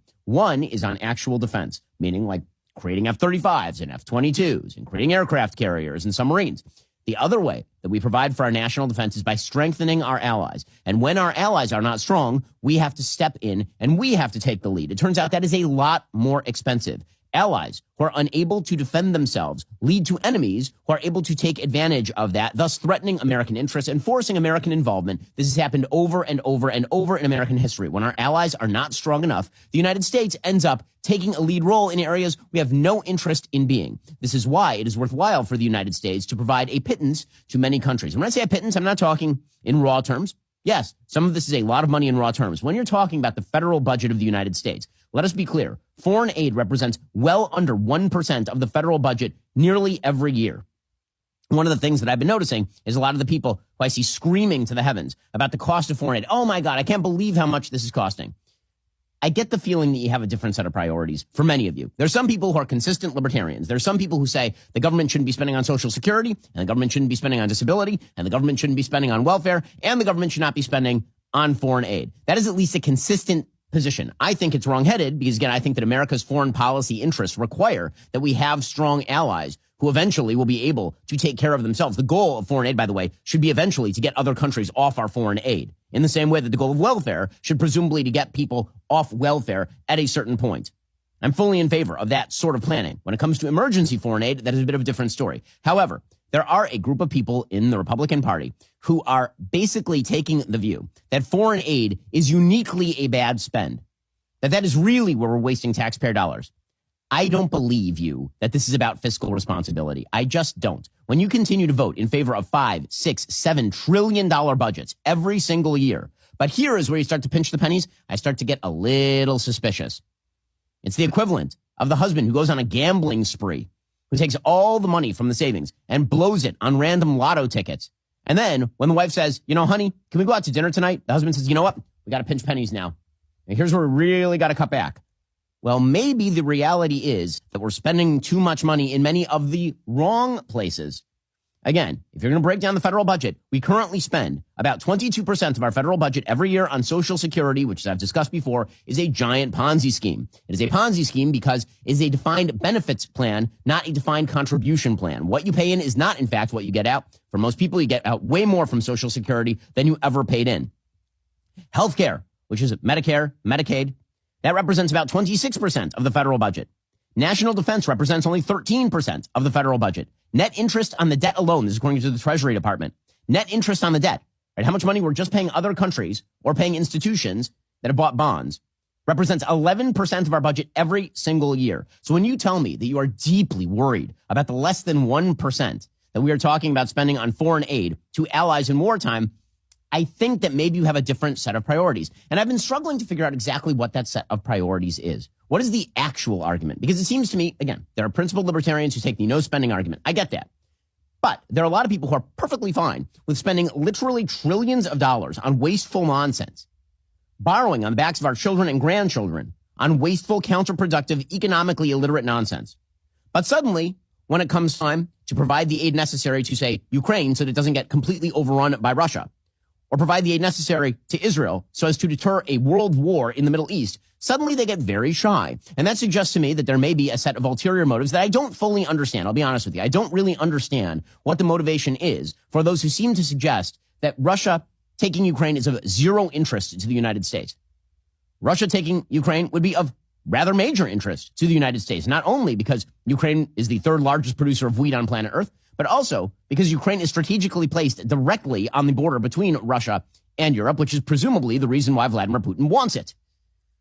Here are a couple of maps from the Wall Street Journal, and it shows the danger, the additional danger to Eastern Europe, particularly the Baltic states, if, for example, Russia were to take Ukraine. So this first map is a map by Mitchell Belcher and Noel Mickelson and Thomas Bergeron and a bunch of other people from the Institute for the Study of War. And what it shows, for those who can't see, is the placement, the forward placement of units, allied units, in places like Ukraine, Romania, Slovakia, Hungary, and how those could be redeployed in the case of a Russian invasion along the border of Estonia, Latvia, Lithuania, from Belarus, from Russia itself. And what you see is that because Ukraine's border is far from the borders of, for example, Lithuania and Latvia, it creates a massive problem for the Russian military. They would have to worry very deeply about NATO forces being deployed against Russia via Ukraine. It would free up American forces and NATO forces and in general allied forces to fight an invasion of NATO allies like Finland, Estonia, Latvia, Lithuania. Now, here's what the map looks like if Russia actually takes Ukraine. If Russia actually takes Ukraine, suddenly, in order to, for example, defend the borders of Lithuania, Latvia, Estonia, you would have to basically lower the ability to defend places like Romania, Hungary, and Slovakia. In other words, Ukraine right now is in fact fighting NATO's war. That is a reality. Ukraine is in fact weakening the Russian military and providing a bulwark against NATO states being invaded. That is the real politic, looking at maps on the ground, recognition of reality. So how is it in America's, I still am waiting to hear an argument. Why is it in America's interest for Russia to take Ukraine? I understand the argument that it's in America's interest to be realistic about the end of war goals. I've been making that case since basically 2 months into the war, the Henry Kissinger case, that is in the interest of the United States to provide enough materiel to Ukraine to realistically defend territory they currently hold and to look for an off-ramp. But if that off-ramp is not available, you have to continue funding Ukraine because if there ain't no off-ramp, there ain't no off-ramp. Vladimir Putin is recognizing that the West basically does not have the cojones to continue to even sign checks. We are not talking about Vietnam levels of commitment of American troops. We're talking about a place where America has lost 0 troops. 0. We don't even have troops on the ground in fighting position in Ukraine. And yet somehow people have heartburn about the sending of the money because this is where they choose to cut. By the way, I'm noticing a heavy crossover, again, between people who want to spend vast oodles of money on subsidies for various enterprises in the United States and people who are very shy about providing aid to Ukraine. So this has all come to a head because, according to the Wall Street Journal, House Speaker Mike Johnson said on Wednesday he would plunge ahead with a high-stakes vote to move long-stalled funding for Ukraine, Israel, and other overseas allies, elbowing aside criticism from his conservative flank. The move sets up an unpredictable weekend showdown that could determine both the fate of the foreign aid package and Johnson's political career. Democrats will line up likely behind the aid effort. So basically, Johnson's plan is he's going to bring each one of these subjects, Ukraine, Israel, Taiwan. He's going to bring all of these, and a TikTok ban. He's going to bring all of these as separate bills, and then he's going to package all of them together because the reality is all of them are going to pass, by the way, with a majority of both parties voting in favor. That is what's going to happen here. Yes, Johnson will require Democratic support in order to pass that bill. Also,